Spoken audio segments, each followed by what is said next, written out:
சக நண்பர்களுக்கு வணக்கம். நான் சென்னை பொன்னமலிருந்து வெங்கடேசன் பேசுறேன். வணக்கம். வணக்கம் வணக்கம் வெங்கடேசன் வணக்கம். பாருங்கள். வணக்கம். வணக்கம் பேசுறேன். வணக்கம் முருகேசன், ராஜபாளையம் முருகேசன். வாழ்த்துக்கள், வாருங்கள் வாருங்கள்.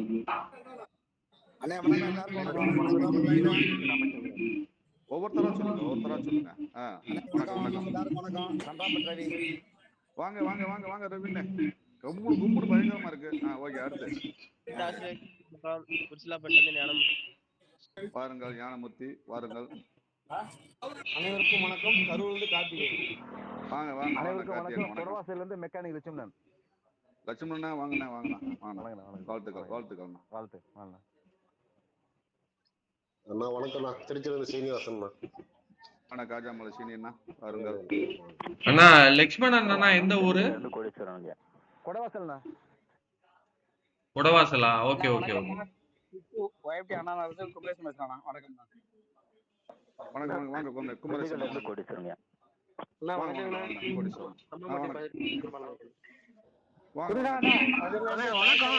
பொன்னேரி செல்வம் கூப்பிட்டுருவோம்னா. பொன்னேரி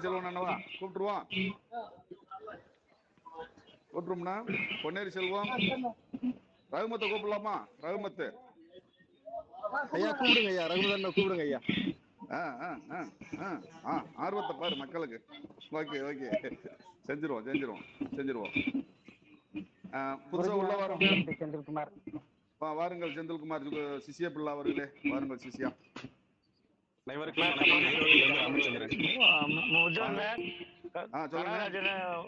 கனகராஜ் ஒரு 10 நிமிஷம் ஆகுன்ட்டாப்ல. போன் எடுக்கல. சரி, இது நம்ம பொன்னேரி செல்வன் கூப்பிடுங்க. பொன்னேரி செல்வன் கூப்பிடுங்க. முடிஞ்சா ரகமத்தை கூப்பிடுங்க. சரி, ரைட். சரி, நீங்க பாருங்க. நான் உள்ள பாத்துட்டு. வணக்கம். ஈரோட்ல இருந்து ராமச்சந்திரன். வாங்கண்ணே ராமச்சந்திரனே வாங்கண்ணே. ஈரோடு ராமச்சந்திரனே வாங்கண்ணே. வணக்கம். முகமது கௌசர் வணக்கம். கௌசர்னே வணக்கம். வாங்க கௌசர்னே வாங்கண்ணே. அனைவருக்கும் வணக்கம். குறிஞ்சிப்பாடி சரவணன். முத்துவேலண்ணா வணக்கம். வாங்க சரவணன். குறிஞ்சிப்பாடி சரவணன் வாங்க. வணக்கம்.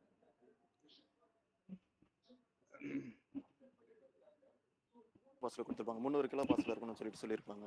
இப்போ நீங்க இதுல எதையும் மாத்தி போடும்போது அவங்கவுங்க என்னென்ன டூல் கொடுக்குறான்றது அதை மட்டும் நம்ம கரெக்டாக நம்ம செக் பண்ணனால இது கரெக்டாக இருக்கும் உங்களுக்கு. இப்போ ஹோண்டால கிலோ பாஸ், இப்போ பஜாஜ்னா அவங்களுக்கு ப்ரெஷர் பார், அது மாதிரி பிஎஸ்சி வந்ததுன்னா பிஎஸ்சி நீங்க செக் பண்ணிக்கலாம். அப்போ நம்ம இப்போ எல்லாருமே ஆன்லைன்ல நம்ம வாங்குறது பார்த்தீங்கன்னா எல்லாமே பிஎஸ்சி ப்ரெஷர் கேஜ் தான் வாங்கிட்டு இருக்கோம். அப்போ அதில் போடும்போது உங்களுக்கு இவ்வளோ ப்ரெஷர் தான் உங்களுக்கு கரெக்டாக க்ளீனாக காட்டுமே அக்யூரேட்டா அந்தந்த கேஜி கம்பெனி தரப்பட கொடுக்குற அந்த இதில் நீங்கள் யூஸ் பண்ணீங்க அப்படின்னா நம்ம கரெக்டாக அதை கண்டுபிடிக்கலாம் எவ்வளோ இருக்கு, எவ்வளோ ப்ரெஷர் பார் இருக்குன்ட்டு. அதே மாதிரி பஜாஜ்ல அவங்க என்ன சொல்லிக்கிறாங்கன்னு பார்த்தீங்கன்னா உங்களுக்கு ஃபர்ஸ்ட் ஃபீலோட டெலிவரி எவ்வளோ வருது அதையும் செக் பண்ணணும்னு சொல்லிட்டு அவங்க சொல்லியிருக்காங்க. பல்சர்ல பார்த்தீங்கன்னா உங்களுக்கு 150, 180, 200 பார்த்தீங்கன்னா 80 to 90 ml ஒரு ரீசெக்னி டெலிவரியில் இவ்வளோ வரணும்.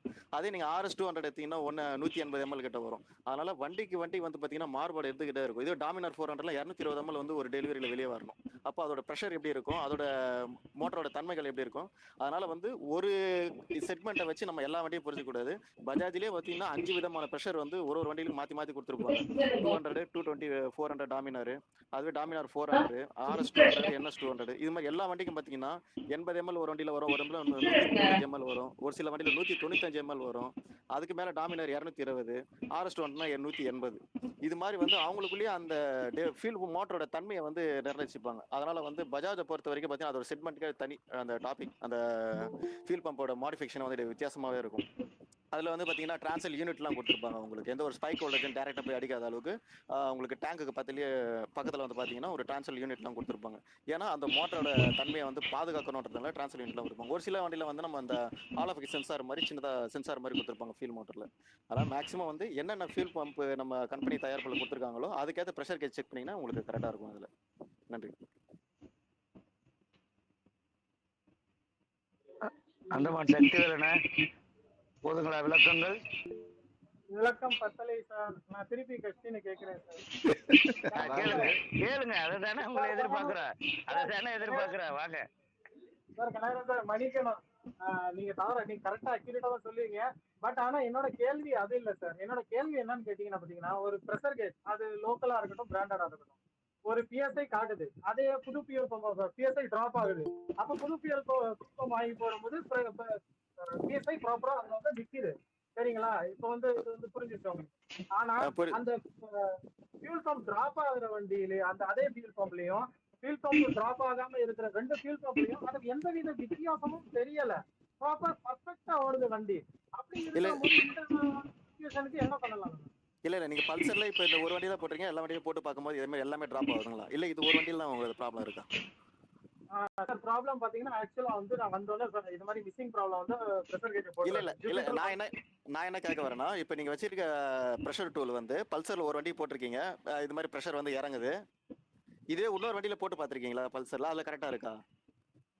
சார் கரெக்டா இருக்கு சார். மத்த எல்லா வண்டியிலயும் கரெக்டா இருக்கு சார். அந்த வண்டியில மட்டும் பிஎஸ்ஐ இன்னைக்கு ஓடிட்டு தான் இருக்கு, டிராப் ஆகுது ப்ரெஷர். ஆனா வண்டியில எந்த விதமான பெட்ரோல் அளவு எவ்வளவு இருக்குது, இந்த வண்டியில எவ்வளவு இருக்குது நீங்க கரெக்டா செக் பண்ணும்போது வந்து பாத்தீங்கன்னா ஒரு 2.5 லிட்டருக்கு மேல இருக்கணும், 3 லிட்டர் இப்படி இருக்கணும். நீங்க இந்த வண்டியில எவ்வளவு மெயின்டைன் பண்ணி petrol? Sir petrol of tank மேல தான் சார் இருக்கு. சரி சார் அந்த வீடியோ அது புரியுது. அதாவது இந்த வண்டியில மட்டும் ப்ரெஷர் வந்து லாஸ் ஆகுது, ஆனா வண்டி கரெக்டா போய் எந்த ஒரு பர்ஃபார்மன்ஸ் கரெக்டா எல்லாமே கரெக்டா இருக்குன்னு சொல்றீங்க, நீங்க சொல்றது புரியுது. ஆமா சார். வண்டி என்ன வண்டி சார் அது? நமக்கு தொந்தரவு உள்ள வண்டியில மட்டும் இல்லைன்னு கனகராஜனே, இப்ப நமக்கு வந்து தொந்தரவு இருக்கிற வண்டியில மட்டும் நம்ம ப்ரெஷர் கேஜை பார்த்துட்டு பேசாம போய்க்கலாமே அப்படின்றது என்னுடைய இதா வச்சுக்கிறேன். என்ன தொந்தரவு பண்ணாத வண்டியை விட்டுற வேண்டியது. இடையில மறிக்கிறேன்னு தவறா நினைச்சுக்காதீங்க முத்துவல்ல. அதாவது வந்து இப்ப அவரு அந்தமான் சக்திகள் கேட்கறது வந்து சரியா இருக்கு. ஏன்னா சப்போஸ் அது நல்ல அந்த ஃபால்ட்ல வேற ஃபால்ட்டாங்கிற ஒரு கன்ஃபியூஷன் கூட ஆகலாம். அதுக்காக தான் இந்த மாதிரி ஒரு கம்ப்ளைண்ட் இருக்கு, இது என்ன அப்படிங்கறத கேட்கிறாரு. ஏன்னா இது வந்து மற்றவங்களுக்கும் ஒரு சில விஷயங்கள் தெரிஞ்சுக்கணும் அப்படிங்கறதுக்காக தான் இந்த மாதிரி ஒரு கம்ப்ளைண்ட் இல்லை, கம்மியா இருக்கு, ப்ரெஷர் கம்மியா இருக்கு, ஆனா வண்டியில கம்ப்ளைண்ட் இல்லை அப்படிங்கிற மாதிரி கொண்டு வராரு. இது எப்படி அப்படிங்கிறது பேசுங்க. குறுக்கிடுறதுக்கு மன்னிக்கலாம். ஆக்சுவலா எதுக்கு இந்த பதிவு நான் முன்ன கொண்டு வந்தேன்னா, ஏற்கனவே நான் ஒரு ஜூபிட்டர் இந்த பதிவு நான் போட்டிருக்கேன், நல்லா தெளிவா எடுத்து போட்டிருக்கேன். பிஎஸ்ஐ வண்டியில டிராப், ஆக்சுவலா அந்த வண்டி மிஸ்ஸிங் கம்ப்ளைண்ட் காட்டி என்கிட்ட வந்துச்சு. வரும்போது எல்லாம் ப்ராப்பரா செக் பண்ணும்போது லாஸ்ட்ல ப்ரெஷர் கேஜ் வச்சு ப்ரெஷர் செக் பண்ணும்போது ப்ரெஷர் சுத்தமாவே டிராப் ஆயிடுச்சு அந்த வண்டியில, ப்ரெஷர் நிக்கல. அப்ப நான் கன்ஃபார்ம் ஆயிட்டு ஃபியூல் பம்ப் போயிருக்கிறேன். ஃபியூல் பம்போட 2500 ரூபாய். இப்ப பர்டிகுலரா ஒரு மெக்கானிக் 2500 ரூபாய் கொண்டு வந்து அந்த ஃபியூல் பம்பை மாட்டி விட்டு அப்ப பிஎஸ்ஐ ப்ராப்பரா நிக்குது. பழைய ஃபியூல் பம்ப்ல பிஎஸ்ஐ நிக்கல, டிராப் ஆச்சு. ஆனா வண்டி ஸ்டார்ட் பண்ணும்போது கரெக்டா உங்களுக்கு 25-28 பிஎஸ்ஐ அந்த இடத்துல முள்ளு நின்றுகிட்டே இருக்கும் வண்டி ஸ்டார்டா இருக்கும்போது. வண்டி இக்னேஷன் ஆஃப் பண்ணா பிஎஸ்ஐ டிராப் ஆயிரும். சரி ஃபியூல் பம்ப் தான் கம்ப்ளைண்ட், புது ஃபியூல் பம்ப் வாங்கிட்டு வந்து புது ஃபியூல் பம்ப் மாட்டும் போது இக்னேஷன் ஆஃப் பண்ணா ப்ராப்பரா அது வந்து நிக்குது, பிஎஸ்ஐ ப்ராப்பரா நிக்குது. அப்ப நான் ஃபியூல் பம்ப் போட்டா வண்டி சரியாச்சு. ஆனா வண்டியோட அந்த ஃபால்ட் சரி ஆகவில்லை. ஆக்சுவலா அந்த வண்டியில ஃபால்ட் வந்து இக்னேஷன் காயில் ஃபால்ட் இருந்துச்சு. அதை என்னோட தவறுதல், அதை வந்து கெஸ் பண்ணாம அது நான் ஃபியூல் பம்ப் மாத்திட்டேன். இந்த மாதிரி இந்த ஃபியூல் ப்ரெஷர் கேஜ வச்சு செக் பண்ணிட்டு பிஎஸ்ஐ டிராப் ஆகுதுன்னு நம்ம முழுக்க ஃபியூல் பம்ப் போயிடுச்சுடான்ட்டு ஒரு ஃபியூல் பம்ப் வாங்கி மாட்டுறது சரியா? இதுதான் சார் என்னோட கேள்வி. அருமையான கேள்வி, நல்ல கேள்வி. பல்சரை பொறுத்தளவுல சாவி ஆஃப் பண்ணி நீங்க ஆன் பண்ணீங்கன்னா 45 ஏறி டக்குனு கிட்டத்தட்ட ஒரு 15 இருந்து 20 செகண்டுக்குள்ள ஒரு 20-15 வந்து நின்றுடும். ஆனா என்ஜின் ரன்னிங் இருக்கும்போது கரெக்டா அந்த 45 மினிட் ஆகிட்டு இருக்கும். அதனால எந்த பாதிப்பும் இல்லை. இன்ஜின் ஓடும்போது தான் உங்களுக்கு பிஎஸ்ஐ தேவை, தவிர நிற்கும் போது தேவையில்லைங்க. அதே மாதிரி வந்து பாத்தீங்கன்னா இப்போ பல்சரை பொறுத்த வரைக்கும் நம்ம பிஎஸ்சி ப்ரெஷர் செக் பண்ணணும் அப்படின்னாலே வண்டியில போட்டு ரெடி பண்ண பண்ணோம்னா நம்ம வண்டியில போட்டு செக் பண்ணுவோம். ஆனா கம்பெனி சைட்ல வந்து என்ன சொல்றாங்கன்னா, நீங்க டேங்கை தனியா வெளியே எடுத்துட்டு அதோட பேட்டரியோட பிளஸ் மைனஸ் கரெக்டா நீங்க கொடுத்துட்டு ஒரு பேட்டரி 12 வோல்ட் பேட்டரி பக்கவா இருக்கணும், அந்த சார்ஜ் உள்ள பேட்டரி நீங்க கரெக்டா வச்சு நீங்க ப்ரெஷரை வந்து வெளியே வச்சு தனியா செக் பண்ணி பார்க்கணும்னு சொல்றாங்க. கம்பெனில வந்து டேங்கை கழட்டிட்டு தனியா செக் பண்ணி பார்க்கணும். இது மாதிரி ப்ராப்ளம் இஷ்யூல ஏன்னா எங்கேயோ ஒரு ஸ்பைக் வோல்டேஜ் ஏன்னா ஒரு இதாகுது அப்படின்னா இது மாதிரி ப்ராப்ளங்கள் உங்களுக்கு வரது வாய்ப்பு இருக்கு. அது மாதிரி வந்து நம்ம ஃபீல் இது மாதிரி ப்ரெஷர் லாஸ் ஆகுது அப்படின்னு டேங்கை தனியாக கழட்டி வச்சுட்டு நீங்கள் செக் பண்ணி பார்க்கலாம். பார்த்துட்டு எவ்வளோ பிஎஸ்சி நிற்கிது, என்ன ட்ராப் ஆகுது நம்ம செக் பண்ணி பார்க்கலாம். சார் வணக்கம் சார், கனகராஜ் சார். ஒரு சின்ன இது சார், இது ஒரு இந்த மாதிரி ப்ராப்ளம் ஒரு ட்ரிப்பு கார்பரேட்டரே வந்து சார். உடனே மேனுஃபேக்சர்ஸ் என்ன பண்ணாங்கன்னா கார்பரேட்டருக்குள்ள இந்த பெட்ரோல் டியூப் சொல்லிட்டு ஒரு சிலி வரைக்கினாங்க, உங்களுக்கு தெரியும் நினைக்கிறேன். அதே போல இன்ஜெக்டர் டியூப்ல சின்ன சிலி வரைக்கினா ப்ரெஷர் மெயின்டைன் ஆகுமா சார்? பண்ணலாம் சார், அப்படியே பண்ணலாம். அந்த இன்ஜெக்டருக்குள்ள மெலிஸ் பிளாஸ்டிக் சிலி வரைக்கிட்டா ப்ரெஷர் மெயின்டைன் ஆகிடும்ல சார்? இல்ல சார், இது எஃப்ஐ மாடலை பொறுத்த வரைக்கும் வந்து பாத்தீங்கன்னா நம்மளுக்கு அங்க என்ன இஷ்யூ கொடுக்குதுன்றது நம்ம வெளியே இருந்தால் அவ்வளவு கணிக்க முடியாது. இப்போ கார்பரேட் மாடல் நம்ம கடிச்சிடலாம். எஃப்ஐ பொறுத்த வரைக்கும் அந்த அளவுக்கு நம்ம ஒரு சில ஆல்ட்ரேஷன் பண்ணா கொஞ்சம் பார்த்து பண்ண வேண்டியதா இருக்கு. எனக்கு தெரிஞ்சு ப்ரெஷர் மெயின்டைன் ஆகும் தான் சார் நினைக்கிறேன். ஏன்னா அந்த இன்ஜெக்டர் ஹோல்ஸோட டயமீட்டர் கொஞ்சம் சின்னதாக ஒரு பிளாஸ்டிக் ஸ்டீல் இருக்குன்னா டெஃபினட்டாக ப்ரெஷர் மாறும் சார். அது என்னோட யோசனை. இன்னும் பண்ணிட்டு நான் சொல்றேன் சார். அண்ணா நீங்க ஃபியூலோட அதாவது போற அளவையே மாத்துறீங்களா? மாத்துனா ப்ரெஷர் கம்மி தான் ஆகும். எப்படின்னா அது நீங்க ப்ரெஷர் ஜாஸ்தியாகவும் சொல்ல முடியும். எப்படி ஜாஸ்தி ஆகும்னா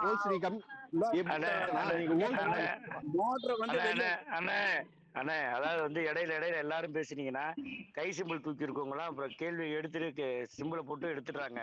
ஆசிரியர்கள் மட்டும் இடையில கேள்வி கேட்கறவங்க உங்க கேள்வி நேரம் வரையில நீங்க கை சிம்பிளை தூக்கிட்டு இந்த டாபிக்கை கேளுங்க. அப்பதான் சரியா இருக்கும். ஒரு முறையா எல்லாருமே பேச ஆரம்பிச்சிட்டோம்னா அது நிறைய பேருக்கு புரியாம போயிடும். நம்மளோட நோக்கம் எல்லாத்துக்கும் பாடம் இங்க எல்லாத்துக்கும் போய் சேரணுங்கிறத நோக்கம். அதனால கொஞ்சம் தயவு செஞ்சு யாரும் கோச்சுக்காதீங்க. அதனால கை சிம்பிள் போட்டுட்டு நீங்க கேள்வி எழுப்புங்க. ஓகேங்க. இப்ப கனகராஜனா அவரு சொன்னாரு. தவறு இல்லைண்ணே, நான் சொல்றேன் தவறு இல்லை. நான் அப்படியே ஒவ்வொருத்தர லைனா கூப்பிட்டுட்டு வரேன். நீங்க கை சிம்பிளை மட்டும் தூக்குங்க. ஏன்னா இடையில வந்து பேசுறது வந்து ஆசிரியர்களுக்கு மட்டும் வாய்ப்பு கொடுப்போம். நம்ம பாடம் கத்துக்கிறவங்க ஒவ்வொருத்தர கை சிம்பிள் கேட்டு கேட்டு நம்ம வரிசையா கூப்பிட்டு வரேன். அப்ப நீங்க உங்களோட கேள்வி கேளுங்க. अन्ना हेलो हेलो हाँ अन्ना हिंदी हो ना?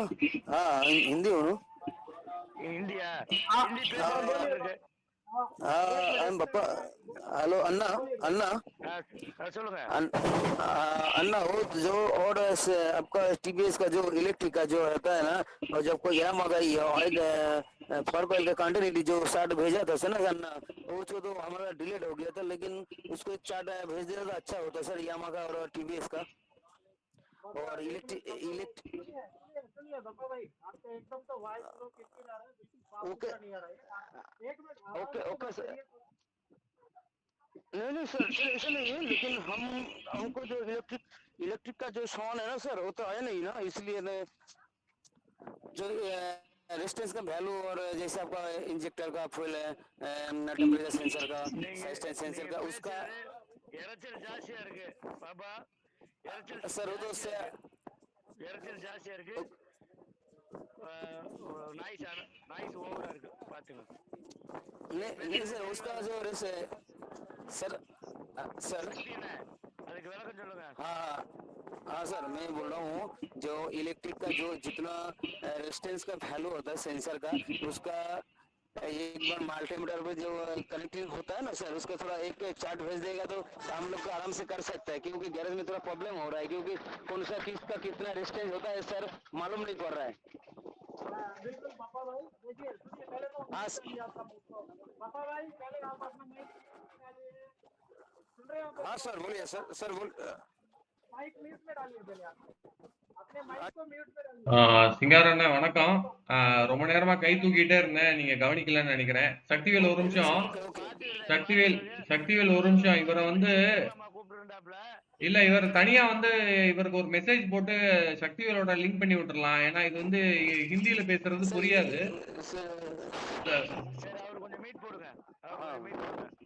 சக்திவேல் நீங்க சொல்லிருங்க, கொஞ்சம் நம்ம தனியா பேசிக்கலாம்னு சொல்லிருங்க. நீங்க வெயிட் பண்ணுங்கன்னு சொல்லுங்க. இல்ல நான் கை தூக்குனது வந்து கவனிக்கலன்னு நினைக்கிறேன். சிங்காரண்ணா ஒரு நிமிஷம். माइक ऑन मत करिए। हाँ बिल्कुल, क्योंकि आपका माइक में पूरा नॉइज होता है, आप बिल्कुल माइक ऑन मत करिए। ठीक है, मेरी बात ध्यान से सुनिए। यहाँ पे जितने भी है सारे साउथ इंडियंस है, नॉर्थ इंडियंस बिल्कुल नहीं है। बिल्कुल आपका जो बात है बिल्कुल जायज है। आपका रेफरेंस वैल्यू चाहिए, हर चीज का रेफरेंस वैल्यू बिल्कुल हम लोगों का ग्रुप में है, जरूर मिलेगा। बट जो है अभी तो मीटिंग में आपका नॉइस अगल बगल या तो टीवी चल रहा है या कुछ भी है, इतना ஆமாண்ணா அந்த பம்புல பத்தி சொல்லிட்டே இருந்தீங்க, நல்லா கரெக்டா டாபிக் போயிட்டே இருந்துச்சு. ஈஸ்வரன் சார் சொன்னதுக்கும் குருஜி சொன்னாங்க, அந்த பம்போட வேல்யூ அப்படியே சொல்லிட்டே இருந்தாங்க. நாங்க என்ன கேட்கணும்னு தோணுதோ அதெல்லாம் அவங்க பதிலாகவே கொடுத்துட்டு இருந்தாங்க. அதனாலதான் நான் எடுத்து விட்டேன், என்னோட சிம்பிளை எடுத்து விட்டேன். அது இடையில ஒண்ணு வந்துருச்சுல்ல, மழை பெஞ்சு கொஞ்சம் மாதிரி ஆகி போயிடுச்சு. சரி. ஐயோ அப்பா முடியல சாமி கொஞ்ச நேரத்துல. ஆமா. நான் இது நம்மளுக்கு பெருமை தான் நமக்கு. நம்ம நம்பி ஒருத்தர் கேக்குறாங்க. பெருமை தானே இல்ல பெருமைனே. இப்ப அந்த அளவுக்கு ஹிந்தியில பதில் சொல்லக்கூடியவங்க இருந்தா பரவாயில்ல. அதே மாதிரி ஹிந்தி நம்ம ஆளுகளுக்கு நிறைய பேருக்கு புரிஞ்சிச்சுன்னா பரவாயில்ல. அது அவர் ஒரு ஆளுக்கு மட்டும் நடத்துற மாதிரி இருக்கு. அதுதான் ஒரு ஆனந்தேஸ்வரர் சொன்ன மாதிரி சக்திவேல் கான்டாக்ட் நம்பர் இருந்தா அவங்க 2 பேரும் பேசுறது ஹிந்தியில சரியா இருக்கும். அதான் அவர் நீட்டா முடிச்சுட்டாரு.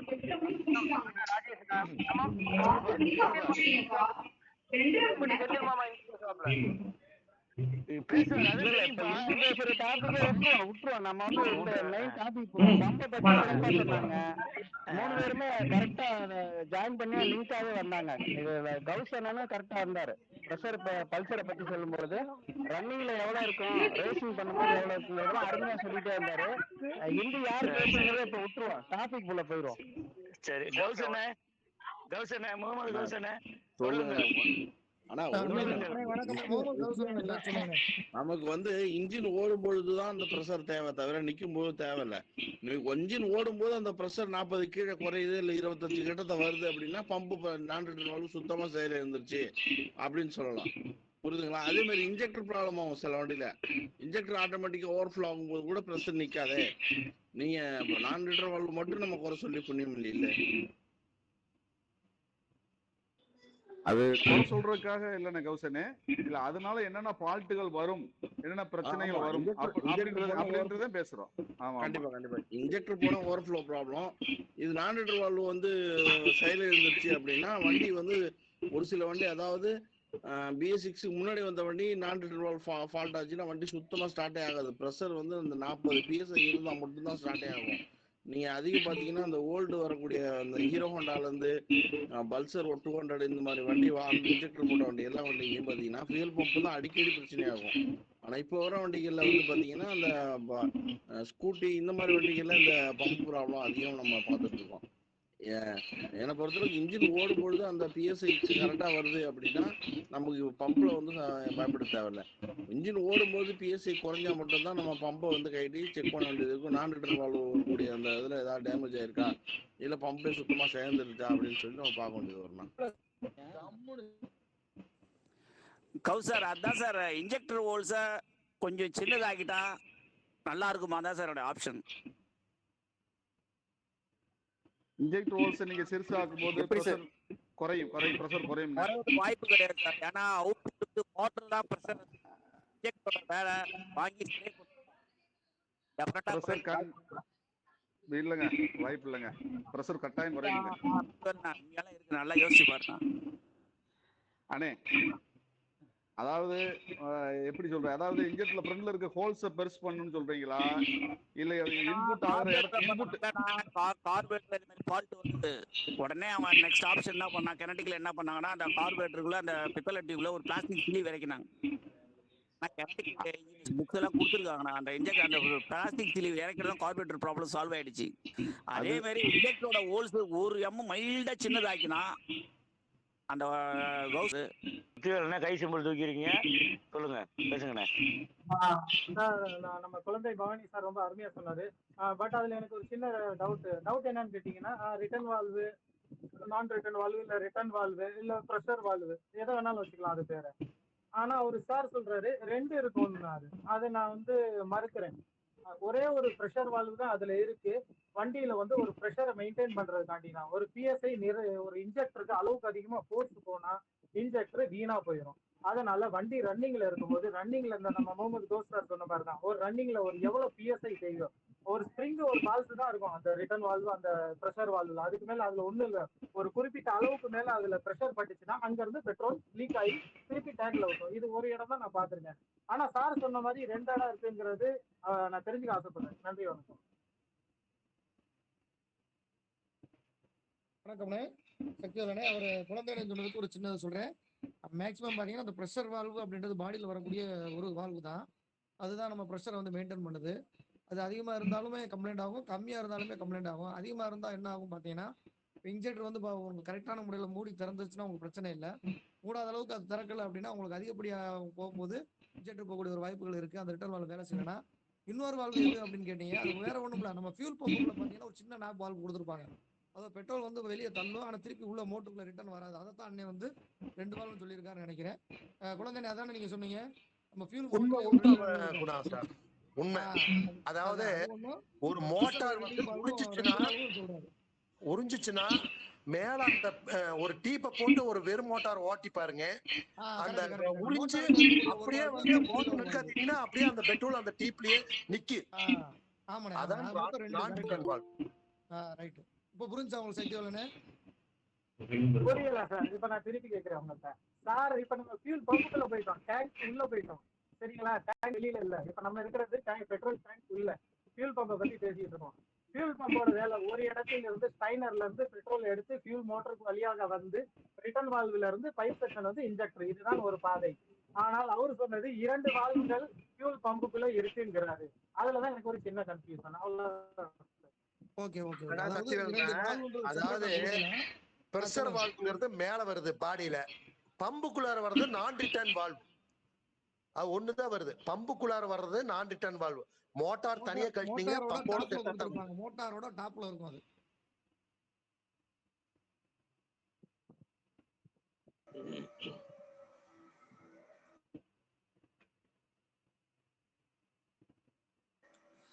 சக்திவேல் சார், உங்க கையில பம்ப் இருந்துச்சுன்னா ஒன்னு எடுத்து காட்டுனீங்கன்னா உங்களுக்கு கிளியர் ஆகும்னு நினைக்கிறேன் சார். இப்ப நான் ஒர்க் ஷாப்ல இருந்தேன்னா கண்டிப்பா நான் காட்டி இருப்பேன். ஒரு ஃபியூல் பம்ப் நம்ம கற்பனையா பண்ணிக்கலாம் சார். நம்ம கையில இருக்கிற ஃபியூல் பம்ப் ஒரு உள் செல்லும் பாதை ஸ்டைனர், நம்ம ஃபில்டர் மூலியா உள் செல்லும் பாதை, அதுக்கப்புறம் நேரம் எக்ஸாஸ்ட் ஒரு பாதை. அந்த எக்ஸாஸ்டுக்கு பக்கத்துல தான் ஒரே ஒரு ஸ்ப்ரிங் போட்டு ஒரு ரிட்டர்ன் வால்வு கொடுத்துருக்கான். அதற்கப்புறம் எந்த வால்வும் அதுல ஒன்றும் பார்க்கல. ஒரு நிமிஷம் அது என்னன்னு சொல்றேன் விவரிக்கிறேன். அதுக்குன்னு தனியா வால்வு செப்பரேட்டா கொடுக்கல. அண்ணன் சொன்னது வந்து மோட்டாருக்குள்ளே அவுட்லெட் ஆகுது பாத்தீங்களா, கீழே இருந்து அந்த ப்ரொப்பலர்ல இருந்து பெட்ரோல் இழுத்து மேல அவுட்லெட் டியூப் வருது பாத்தீங்களா, அதுக்குள்ள ஒரு சின்ன வால்வு கொடுத்துருப்பான். அதைத்தான் அண்ணன் நான் ரிட்டர்ன் வால்வுன்னு சொல்றாரு. எதுக்குன்னா ஒன்ஸ் பெட்ரோல் வந்து வெளியே போகும், திருப்பி அந்த மோட்டாருக்குள்ள ரிட்டர்ன் வராது. ஒரு சின்ன வால்வு ஒன்று அதுக்குள்ள இருக்கும். நீங்க செக் பண்ணி வேணா பார்க்கலாம். அந்த மோட்டாரோட அவுட்லெட் டியூப்ல இருக்கும். அதுக்கப்புறம் வெளியில வர பாடி வால்வு தான் நம்ம ப்ரெஷர் ரெகுலேட்டர்னு சொல்லக்கூடிய அந்த வால்வு. இது வந்து ஃபியூல் மோட்டருக்குள்ளே பாத்தீங்கன்னா ஒன்று இன்லெட் இருக்கும் இல்லையா, ஃபில்டர்ல இருந்து உறிஞ்சுது, அது மோட்டருக்கு வழியா வந்து வெளியே வரக்கூடிய ஒரு சின்ன டீப் இருக்கு பாத்தீங்களா, இது நம்ம அந்த டீப்புக்குள்ள அந்த வால்வு இருக்கும். அதைத்தான் அண்ணன் சொல்றாரு நான் ரிட்டர்ன் வால்வுன்னு சொல்றது அந்த வால்வு தான். Okay sir, okay sir. நாளைக்கு தான் ஒரு மோட்டர் ஓபன் பண்ணி பாத்துருங்களேன். நாளைக்கு சத்தியவேல் மோட்டர் ஓபன் பண்ணி பாத்துருங்க. அது ஓபன் பண்ணா உடைஞ்சுதான் வரும். முத்து மோட்டர் ஓபன் பண்ணா உடைஞ்சுதான் வரும். வேண்டாம், ஒரு மோட்டார் நல்லா ஓடுற மோட்டார் வந்து வச்சு ஒரு டீப்பு, அதாவது ஒரு கண்ணாடி டீப்பு சொருவி மோட்டார் ஓட்டிட்டு டக்குன்னு இருக்காத்துங்க, அந்த அப்படியே அந்த பிரஷர் அப்படியே நிக்கும் பாரு அந்த மோட்டார்ல. இங்க ஒருத்தர் மோட்டார் கையில புடிச்சிட்டே இருக்கிறாரு, என்னன்னு கேளுங்க சார். அவர் மோட்டாரை வாயிலே வச்சு ஓட விட்டவர் சார். நீ வசதி வாய்ப்பு உள்ளவன்பா, அல்லாம புது மோட்டர் கூட வாங்கி செக்அப் பண்ணி பாருங்க. அதெல்லாம் வந்து பழுதான மோட்டர் தான் செக்அப் பண்றோம் சார். ப்ராப்ளம் அங்க இல்ல சார். இப்ப ப்ராப்ளம் எங்க இருக்குன்னா, நம்ம டாபிக் எங்க போயிட்டு இருந்துச்சு, இப்ப எங்க போயிட்டோம். இப்ப என்ன டாபிக் ஓடிட்டு இருந்துச்சு, இப்போ ஒரு மெக்கானிக் ஒரு ப்ரெஷர் கேரை வச்சுக்கிட்டு நம்ம முகமது கௌஸ் சார் அற்புதமா அந்த டாபிக்கா முடிச்சிட்டாரு. அவர் என்ன ஒரே ஒரு வார்த்தையில சொல்லிட்டாருன்னா, ஒரு பிஎஸ்ஐ நமக்கு எப்ப தேவை, ஒரு வண்டி ஸ்டார்ட் ஆகும் போது தான் பிஎஸ்ஐ தேவை. அதை விட்டுவிட்டு நம்ம இல்ல நான் மத்தவங்களை இருக்கு நான் குறை சொல்லலாம். நான் பண்ற தப்புகள் என்னென்ன தப்பு பண்ணிருக்கேன், அந்த தப்பை உங்க முன்னாடி சொல்றேன். ஒரு வண்டி ஸ்டார்ட் ஆகிறதுக்கு முன்னாடியே ஒரு பிஎஸ்ஐ செக் பண்றது முதல் தவறு. இன்னைக்கு நான் அந்த கூகுள் மீட்டிங் மூலமா உணர்ந்துட்டேன். ஏன்னு கேட்டீங்கன்னா, ஒரு இக்னிஷன் ஆன் பண்ணும்போது ஒரு பிஎஸ்ஐ நான் செக் பண்ணும்போது ப்ராப்பரா இருக்கு, பிஎஸ்ஐ ஃபர்ஸ்ட் கிளாஸ் இருக்கு, ப்ராப்பரா இருக்கு. இப்போ சாரி, பிஎஸ்ஐ சுத்தமா டிராப் ஆயிருது. அந்த பிஎஸ்ஐ டிராப் ஆகுதுன்னு ஒரு மைண்ட்ல ஏற்றிக்கிட்டு, சரி ஐயோ அந்த ஃபியூல் பம்ப் போச்சு, புது ஃபியூல் பம்ப் வாங்கி மாட்டிட்டு திருப்பி இக்னிஷன் ஆன் பண்ணா பிஎஸ்ஐ ப்ராப்பரா நிக்குது. ஓகே, இதுல கன்ஃபியூஷன் இல்ல, கிளியர் ஆயிடுச்சு. ஏன்னா பழைய ஃபியூல் பம்ப்ல ப்ரெஷர் டிராப் ஆகுது, புது ஃபியூல் பம்ப் போட்டா ப்ரெஷர் ப்ராப்பரா நிக்குது. அப்ப ஃபியூல் பம்ப் தான் பழசுல போச்சு அப்படின்னு புது ஃபியூல் பம்ப் வாங்கி மாட்டிட்டு வண்டியை ஸ்டார்ட் பண்ணாலும் வண்டியில இருக்க ஃபால்ட் சால்வ் ஆகல. இப்ப இதுல என்ன எனக்கு நல்லா தெரிய வந்துச்சுன்னா, ஒரு பிஎஸ்ஐ டிராப் ஆகுறதுனால வண்டி இக்னிஷன் ஆனா இருக்கும்போது ஒன்லி ஸ்டார்ட் ஆக இருக்கிறப்ப இல்ல, வண்டி இக்னிஷன் வெறும் இக்னிஷன் ஆனா இருக்கும்போது ஒரு பிஎஸ்ஐ செக் பண்றதுனால ஃபியூல் பம்ப் போயிருச்சுன்னு நம்ம முடிவுக்கு வர முடியாது. ஒரு வண்டியை நம்ம முகமது கௌஸ் சாரும் நம்ம கனகராஜ் சார் சொன்ன மாதிரி ஒரு வண்டியை ஸ்டார்ட் பண்ணதுக்கு அப்புறம் பிஎஸ்ஐ டிராப் ஆனால் நம்ம ஃபியூல் பம்ப் பார்க்க போகலாம். அதற்கு முன் போக அவசியம் இல்லைன்னு என்னோட சின்ன கருத்து. நீங்க தான் விளக்கம் கொடுங்க. இதற்கு வந்து நம்ம காஜாமல சீனி வந்து பதில் சொல்லணும். ஆனா சீனி அண்ணா நீங்களே சொல்லிருங்க. உங்களுக்கு தான் அது மிகப்பெரிய அனுபவம். வணக்கம் வணக்கம். இது இப்ப நான் பார்த்த வண்டி வந்து இன்னொரு மெக்கானிக் வண்டி. வண்டி ஸ்டார்ட் பண்ணி ஸ்லோ திரும்பவும்னா வண்டி அடைக்கும். அவர் என்ன ஃபுல்லா ரேஸ் பண்ண அந்த ஃபுல்லா ரேஸ் பண்ணும்போது மோட்டரோட வேகம் இப்போ பவானி குழந்தை என்ன சொன்னார் பார்த்தீங்களா, நல்லா நல்லா இழுத்து வந்துட்டாரு கடைக்கு. இப்ப நம்ம கடையில வந்து என்ன பண்றோம், எல்லாமே செக் பண்றோம். அதாவது இக்னிஸ் சர்க்கியூட் வந்து த்ராடல் பாடி இருந்து எல்லாம் செக் பண்றோம். அப்ப நம்ம வந்து செல்ஃப் போடுறோம், இன்ஜெக்டரை கழட்டிட்டு நம்ம வந்து இன்ஜெக்டர்ல எப்படி எவ்வளவு பெட்ரோல் தெரிக்குது அப்படின்னு சொல்லிட்டு நம்ம வந்து இன்ஜெக்டர் தனியா பேப்பர்ல வந்து அடிச்சு பார்க்குறோம். அப்போ வந்து பாத்தீங்கன்னா கம்மியா காட்டுது. அப்புறம் அந்த இன்ஜெக்டரை கழட்டிட்டு மறுபடியும் ஜிபிடர் இன்ஜெக்டர் ஒன்று வாங்கி போடுறோம். இன்ஜெக்டரை வாங்கி போடும்போது நம்ம கிராங்கிங் பண்ணும்போது அது வந்து ஸ்லோவா காட்டுது. இது என்னடா அது ஸ்லோவா காட்டுது அப்படின்னு சொல்லி நம்ம மறுபடியும் கப்ளரை போட்டுட்டு மறுபடியும் பிஎஸ்ஐ பார்த்தேன். பிஎஸ்ஐ பார்க்கும்போது 4 லிட்டர் வால்வு நிக்கல. சரி நிக்கல அப்படின்ட்டா அதுக்கப்புறம் என்ன பண்ணேன், புது பம்பு வாங்கி ஃபிட் பண்ணேன். ஃபிட் பண்ண உடனே லோடிங் பண்ணிட்டு ஸ்டார்ட் பண்றேன். ஐலிங் வந்து அருமையா நிக்குது. அதாவது ஐலிங் நிக்குது, வண்டி ரேஸ் பண்ணாலும் பக்காவா இருக்கு. இதுதான் இதுல நடந்தது. இப்ப என்னன்னு கேட்டீங்கன்னா, அந்த போன பம்புக்கு அந்த 4 லிட்டர் வால்வ் போன பம்புக்கு நம்ம இன்ஜெக்டிங் பண்ணி பார்த்தோம்னா அதுல வரக்கூடிய வேகம் கம்மியா இருக்கு. இதே புது மோட்டர் போட்டு இன்ஜெக்டர் வந்து நான் வந்து டெஸ்ட் பண்ணி பாக்குறேன், நல்ல ப்ரெஷர் வந்து சூப்பரா அடிக்குது. அதுக்கப்புறம் வண்டியில போட்டு வண்டி ஸ்டார்ட் பண்றேன், வண்டி நல்லா இருக்கு.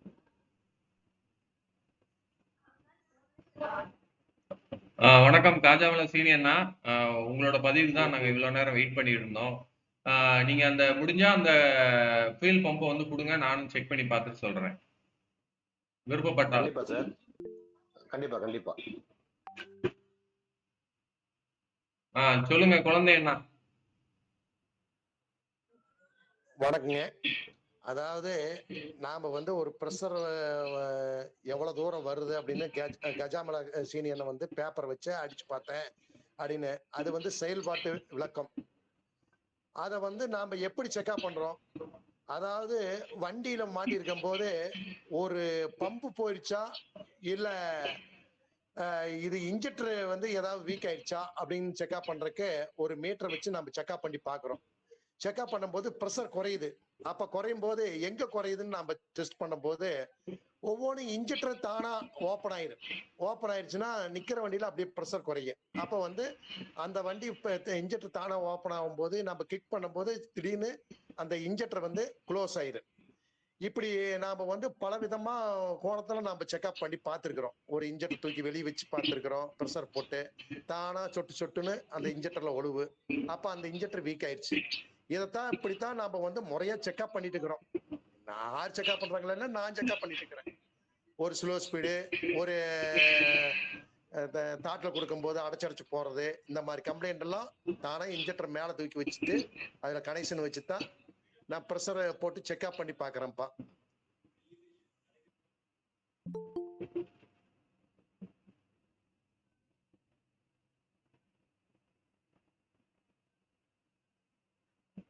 நெக்ஸ்ட் அடுத்து யாரும் பேச மாட்டேங்கிறீங்களே, பேசுங்க, கண்டினியூ பண்ணுங்க.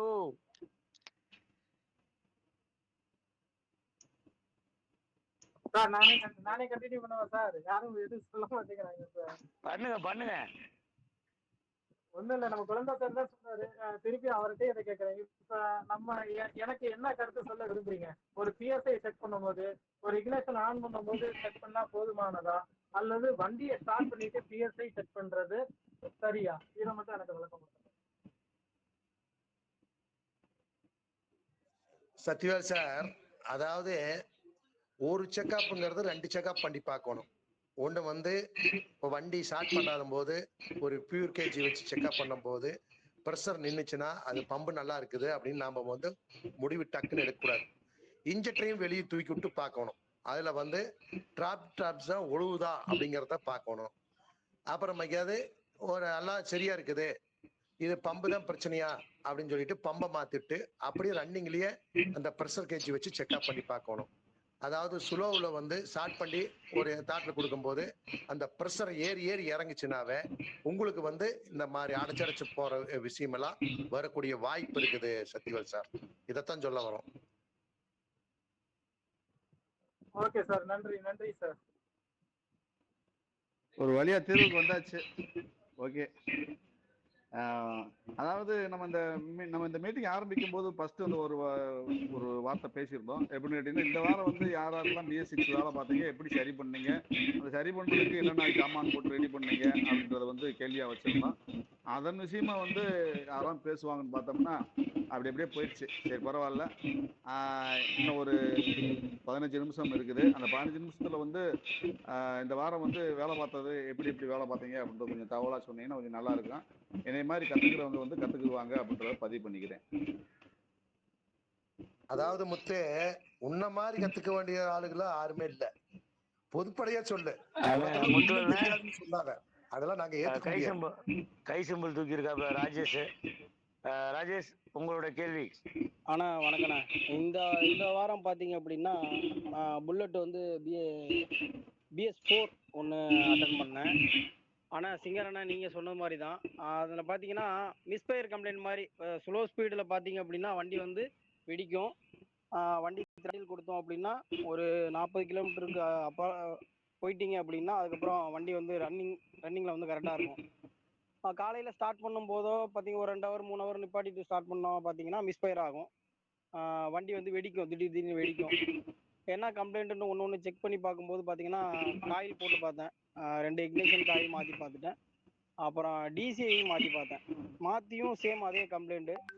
அதுக்கப்புறம் அண்ணன்ட்ட தான் கேட்டேன். ஏன்னா அண்ணன் வந்து புல்லட் அதிகமாக பார்க்குறதுனால சிங்கர் அண்ணன்ட்ட கேட்டேன், அண்ணன் என்னென்ன கம்ப்ளைண்ட்டாக இருக்கும் அப்படின்ட்டு. அண்ணன் சொன்னாங்க எல்லாமே செக் பண்ணியா அப்படின்ட்டு. அண்ணன் சொன்ன எல்லாமே நான் செக் பண்ணிட்டேன். லாஸ்ட்டாக ஒன்று சொன்னாங்க, ஆக்சிலேட்டர் கேபிளில் வந்து ஒரு சென்சார் இருக்கும்பா, அதை செக் பண்ணி பார்த்தியா அப்படின்னாப்புல. ஆனால் அது வந்து நான் கலட்டி விட்டு பார்த்தேனே அப்படின்னேன். அப்புறம் அண்ணன் சொன்னாங்க கலட்டி விடக்கூடாது, கலட்டி விட்டுட்டு அதை வந்து டைரக்ட் பண்ணி ஓட்டிப்பாரு அப்படின்னாப்புல. டைரக்ட் பண்ணி ஓட்டி பார்த்தேன், பக்காவாக இருந்துச்சு. அதுக்கப்புறம் பார்த்தீங்கன்னா அந்த சென்சாரை வந்து மாற்றி விட்டுட்டேன். 110 ரூபாய் 120 ரூபாய் வந்து போட்டதுக்கப்புறம் 2 நாள் இந்த வழியை வந்து 2 நாளாக வந்து ட்ரை பண்ணிக்கிட்டே இருந்தேன். முடியாத பட்சத்துக்கு தான் அண்ணன்ட்ட கேட்டேன். அண்ணன் சொன்னாங்க. பண்ணதில் ரொம்ப சந்தோஷம். அது அதை ஒரு பதிவாக வைக்கிறேன். நான் அண்ணனுக்கு ஒரு நன்றியை தெரிவிச்சுக்கிறேன். அதுல மிகப்பெரிய நன்றி சொல்லிடுவோம். பாத்தீங்களா, டக்குன்னு சொல்லிட்டாரு பாருங்க, அந்த GPS சென்சார் போச்சு அப்படின்னு சொல்லிட்டாரு பாருங்க. சென்சார்ல அது த்ராட்டல்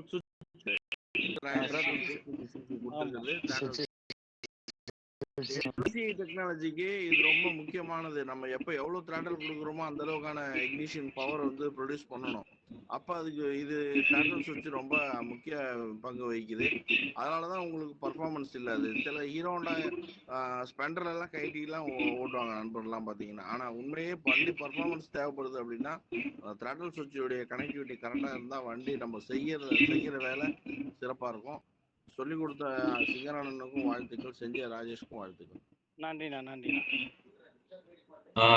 பதில் சொன்ன முகமது ஹவுஸ் சாருக்கும் வாழ்த்துக்கள். எனது நண்பர் ஆரியூர் நண்பர் சிங்காரண்ணன் அவர்களுக்கு மனமார்ந்த வாழ்த்துக்கள். இன்னும் சிங்காரண்ணன்ட்ட ராஜேஷ் அண்ணா அதை முன்மொழிந்ததுக்கு ரொம்ப நன்றி. தஞ்சாவூர் ராஜேஷ் அண்ணனுக்கும் வாழ்த்துக்கள். நன்றி நன்றி. நெக்ஸ்ட் உங்களுடைய இந்த வாரம் சொந்த அனுபவங்களை இந்த வாரம் சொல்லுங்க. அடுத்து முகமது ஹவுஸ் சார் பேசுங்க. கௌசனே பேசுங்கண்ணே. அடுத்து பொன்னேரி செல்வன் கை திரும்பல் தூக்கி இருக்காரு. பொன்னேரி செல்வனே இருங்க. முகமது கௌசனே பேசிட்டா இல்ல செல்வனே எதுக்காக கை தூக்கி இருக்காருன்னா, நம்ம இந்த புல்லட்டை பத்தி பேசும்போது த்ராட்டல் சுவிட்ச் பத்தி பேசணும்ல, அதுக்கு பதில் சொல்றதுக்கு அண்ணே வந்திருக்கிறாரு. சரி ரைட்டு. செல்வனே, பொன்னேரி செல்வனே வாங்கண்ணே, பதில் சொல்லுங்கண்ணே.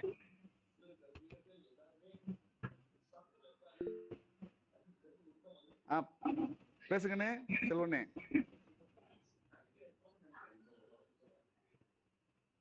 செல்வனே, பொன்னேரி செல்வனே. கேக்குது செல்வனே. ஆனா இப்போ அவரு டபுள் கேபிள் போட்டாரா இல்ல சிங்கிள் கேபிள் போட்டாரா? இப்போ நம்ம சிங்கிள் கேபிள் போட ஆல்ட்ரேஷன் பண்றோம் தெரியும்ல, வண்டி ஃப்ரீயா இருக்கிறதுக்கு.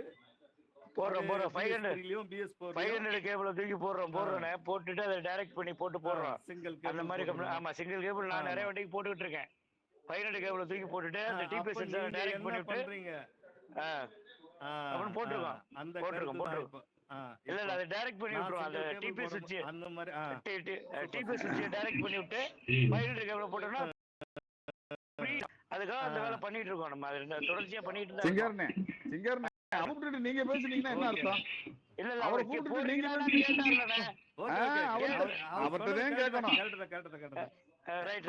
கேட்கணும்.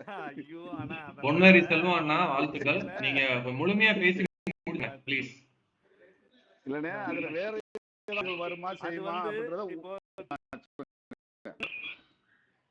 இப்போ கேபிள் காஸ்ட் 300. இதுனா வெறும் 94 ரூபாய் எம்ஆர்பி. அதுக்கு வந்து அந்த டபுள் கேபிள் போட்டா 300 எம்ஆர்பி. சரிண்ணா அமௌண்ட் சரிண்ணா. இப்ப அந்த நம்ம கஸ்டமருக்கு சேவ் பண்ணணும்னு நினைச்சாலும் இல்ல இந்த விஷயத்த நம்ம அந்த ரேட்டே பிரைஸ் பண்ணலாம். நம்ம சொல்றது கேட்பாரு, நம்ம கேட்குற பர்ஃபார்மன்ஸ் வண்டிக்கு தரணும் அப்படின்ட்டு நம்ம கஸ்டமர் அப்படின்னு தெரிஞ்சாலும் நம்ம பண்ண வேண்டியது இந்த கேபிள போடலாம். வண்டியை ஓட்டி பார்க்கும்போது அவங்க சூப்பரா இருக்கும். அதே மாதிரியா அந்த டிபிஎஸ் சுவிட்சில் ஒரு சின்னதா ஒரு ஒயரை கட் பண்ணி டைரக்ட் லைன் போட்டு, அதுவும் அது குறிப்பிட்ட சிடிஐக்கு தான் போட முடியும். சிடிஐ டிஃபரெண்ட் இருக்கு. பிளாக் சிடிஐ ஒன்று இருக்கு, கிரீன் சிடிஐ ஒன்று இருக்கு, அதுக்கேற்ற வேரியேஷன் சிடிஐ எல்லாம் இருக்கு. புழு இருக்குது. அதுங்களுக்கு என்னென்ன பண்ணலாம்? ப்ளூ சிடிஐ இப்போ இந்த சிடிஐ எல்லாம் வருது. ப்ளூக்கு நீங்க இது நார்மலா பண்ணலாம். இப்போ BS4னாவே கிரீன் தான் அதிகபட்சமா வரும். கிரீனுக்கும் இதை பண்ணலாம்.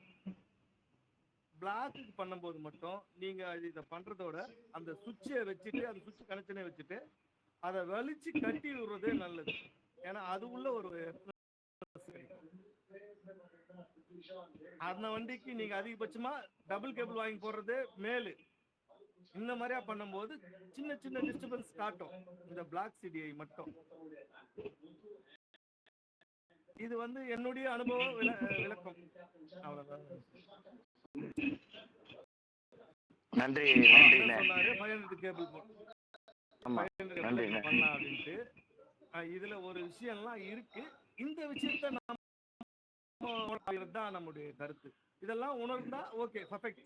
இப்ப அண்ணன் சொன்னது ஓகே, அதே மாதிரி எடுத்து பண்ணது செம சூப்பர் விஷயம். அப்படிதான் பண்ணணும். நேச்சுரலா நீங்க 94 ரூபாய் கேபிள் வாங்கி போட்டாலே நீங்க அந்த எர்த்னஸ் பண்ணிட்டீங்கன்னா உங்களுக்கு அந்த பர்ஃபார்மன்ஸ் கரெக்டா இருக்கும். இதுல நிறைய கம்ப்ளைண்ட் வரும், வண்டி மிஸ்பேர் கம்ப்ளைண்ட் மட்டும்தான். அதையே அவரு பர்ஃபெக்டா சொல்லிட்டாரு. சிங்கரவானே ரொம்ப நன்றினே, நல்ல கருத்து. நன்றி நன்றி நன்றி. ஐயோ கௌசன் நீங்க கொஞ்சம் சொல்லுங்க. நன்றி. ஒன்றும் இல்லைங்க, நம்ம இன்னைக்கு ஒரு விஷயத்த வந்து பார்த்தோம். பல்சர் பார்த்தீங்கன்னா வண்டி வந்து எம்ஐ லைட் எதுவும் எரியல, மால் ஃபங்க்ஷன் கோடும் காட்டல. அதாவது மால் ஃபங்க்ஷன் கோடு வந்து என்ன பண்ணியிருக்காங்க, அவங்களே எரேஸ் பண்ணியிருக்காங்க. ஒரு மெக்கானிக் வெளியில மெக்கானிக் வந்து நம்மள்ட்ட வந்த வண்டி தான், அவரு மெக்கானிக் எடுத்து வந்தாரு. அவர் கடைசி வரைக்கும் வந்து எம்ஐ லைட் ஆஃப் பண்ண விஷயத்த சொல்லவே இல்லை. ஃபால்ட்டு கேட்டால் வண்டி வந்து எமஹா ஃபெசினோ ரேலாம் பார்த்துருக்கலாம். நான் ஒரு அந்த ஹெச்டி ஹைடென்ஷன் காயில் போயிடுச்சுன்னா என்ன ஆகும், கொஞ்சம் தூரம் போய் நின்றுட்டு ஆக்சிடென்ட் கொடுத்தா ஸ்லோ ஸ்பீடு தான் ஆகணும், வண்டி ரேஸ் ஆகாது.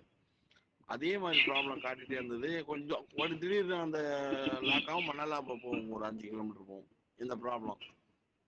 நான் ஓடு சென்சார் எல்லாத்தையும் ஃபியூல் பம்பு எல்லாத்தையும் செக் பண்ணிகிட்டே இருந்தோம். சரின்னு நம்ம த்ராடல் அந்த 311 சுவிட்ச் சென்டர் அசம்பிளி தூக்கி வாங்கி பூஸ் போட்டு அந்த ஃபால்ட் ஆச்சு. அப்புறம் சொல்கிறாரு அவரு, நான் வந்து ஃபால்ட்டு கோடு கிளியர் கொடுக்கும்போது P08 வந்துச்சுண்ணா அப்படின்னு.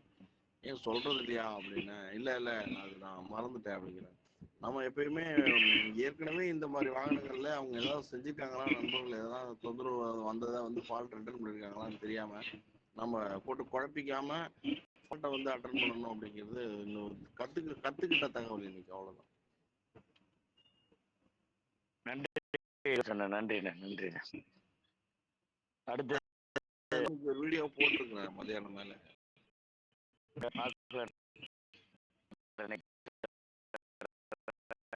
தூக்குனீங்க இடையில கௌசன் பேசுறேன்னு கைசம்பளம் எடுத்துட்டீங்க. வணக்கம் லியோ. பேசிக்ஸ் ஆக்டிவா வந்து ஸ்டார்ட்னு சொல்லிட்டு வந்துச்சு, பார்த்தோம் ஆயிலே இல்லை. இன்ஜின் ஆயில் ஊற்றி அப்புறம் ஸ்டார்ட் பண்ணியாச்சு. ஆனால் ஸ்டார்ட் பண்ணாலும் ஸ்டார்ட் ஆகுது, ரேஸ் ஆகுது, ஸ்லோ ஸ்பீட் ஓட மாட்டேது. சரின்னு சொல்லிட்டு அப்புறம் வால்வு ஒரு 16 கேஜி வச்சு லூஸ் விட்ட பிறகு இது ஏன் 16 கேஜி அளவுக்கு லூஸ் விட்டா ஓடுது? வால்வு ஊதி போயிருக்கா தாண்டி வேற எதுவும் விஷயம் இருக்கா? எவ்வளவு லூஸ் விடுறோமோ அந்த அளவுக்கு நல்லா ஓடுது. கொஞ்சமா லூஸ் விட்டா ஒரு 0.10 வச்சா கொஞ்சம் நல்லா ஓடுது, லைட்டா ஆஃப் ஆகுது. நல்ல லூஸ் விட்டா நல்லா ஓடுது. இது ஏன் இப்படி இருக்கு? இதுக்கு போர் பண்ணி போடலாமா, புது போர் தான் போடணுமா? இந்த டவுட்டையும் கேட்குறேன். இந்த தகவல் இந்த இதையும் தெரிஞ்சுக்க ஆசை. இந்த வாரம் வேலை செஞ்சேன், ஏதோ கொடுத்துருக்கேன். உங்கள்கிட்ட கேட்டுக்கிட்டு தான் அடுத்து வேலை செய்யணும். போர் பண்ணணுமா, இந்த வேலை செய்யணுமா?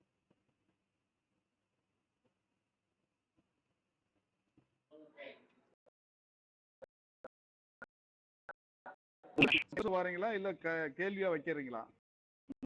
கேட்டதுக்கு பேசுங்க சார். அவர் லீகல் சார் கேட்டதுக்கு ரீசெண்டா ஒரு கிட்டத்தட்ட ஒரு 15 நாள் முன்னாடி நான் போட்டிருக்கேன். பிஎஸ்சி வண்டி தான், நல்ல கண்டிஷன் உள்ள வண்டி. வண்டி கஸ்டமர் எடுத்து வந்தாங்க, தள்ளிட்டு தான் வந்தாங்க. நாங்க நாங்களும் கிக் அடிச்சு பார்த்தோம். கம்ப்ரஸர் அவ்வளோலாம் ஒன்றும் டவுன் இல்லை, ஆனால் ஓரளவு கம்ப்ரஸர் டவுன் ஆச்சு. அடிச்சு செல்ஃப் எல்லாம் பர்ஃபெக்டா இருக்கு, பேட்டரி வோல்டேஜ் எல்லாம் பர்ஃபெக்டா இருக்கு, ஸ்டார்ட் ஆகல. ரொம்ப நேரம் கழிச்சு செக் பண்ணும்போது பார்த்தா இன்ஜின்ல சவுண்ட் நாய்ஸ் எதுவும் ஒரு கிக் அடிக்கும் போது. இன்ஜின் ஆயில் செக் பண்ணா இன்ஜின் ஆயில் சுத்தமாவே இல்லை. சரின்னு இன்ஜின் ஆயில் போட்டோம். இன்ஜின் ஆயில் போட்டோன்னே ஸ்டார்ட் ஆகல. சரி என்னடா ஸ்டார்ட் ஆகல, ஓரளவுக்கு லைட்டா கம்ப்ரஸர் டேபிட் ரெண்டுமே ரொம்ப லாக்கா இருந்துச்சு. கேபிட்டல் லைட்டா சொன்னா, ஆனா அந்த வண்டியில என்ன ஆச்சுன்னு பாத்தீங்கன்னா கேம் சாப்பிட்டு லைட்டா ஒரு இடத்துல தேஞ்சு போச்சு. அதனால இப்ப அவர் சார் சொன்ன மாதிரி கேபிட்ட அளவுக்கு அதிகமா லூஸ் விடுறதுனால கேம் சாப்பிட்டு சுத்தி வரனால அவருக்கு இந்த பிரச்சனை இருக்கலாம். எனக்கு ஒரு டவுட்.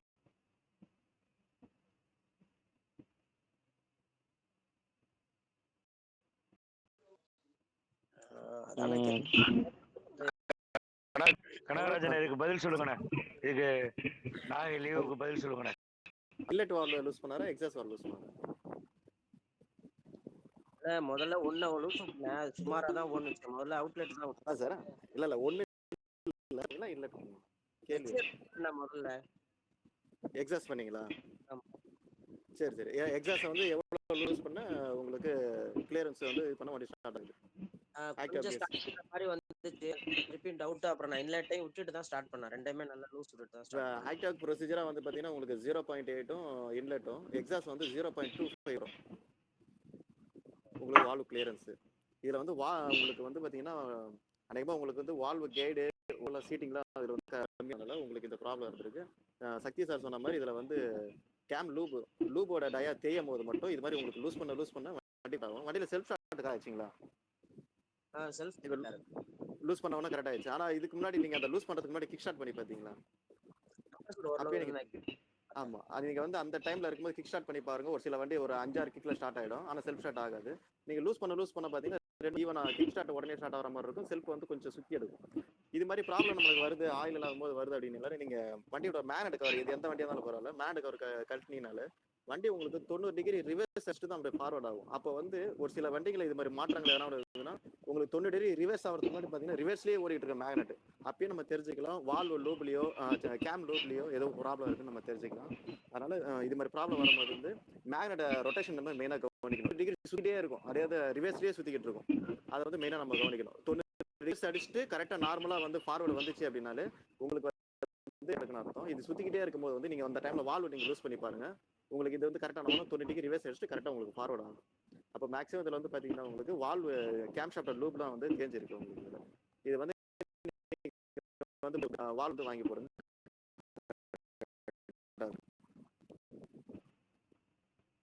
ஓகேண்ணா தேங்க்யூண்ணா, நன்றி.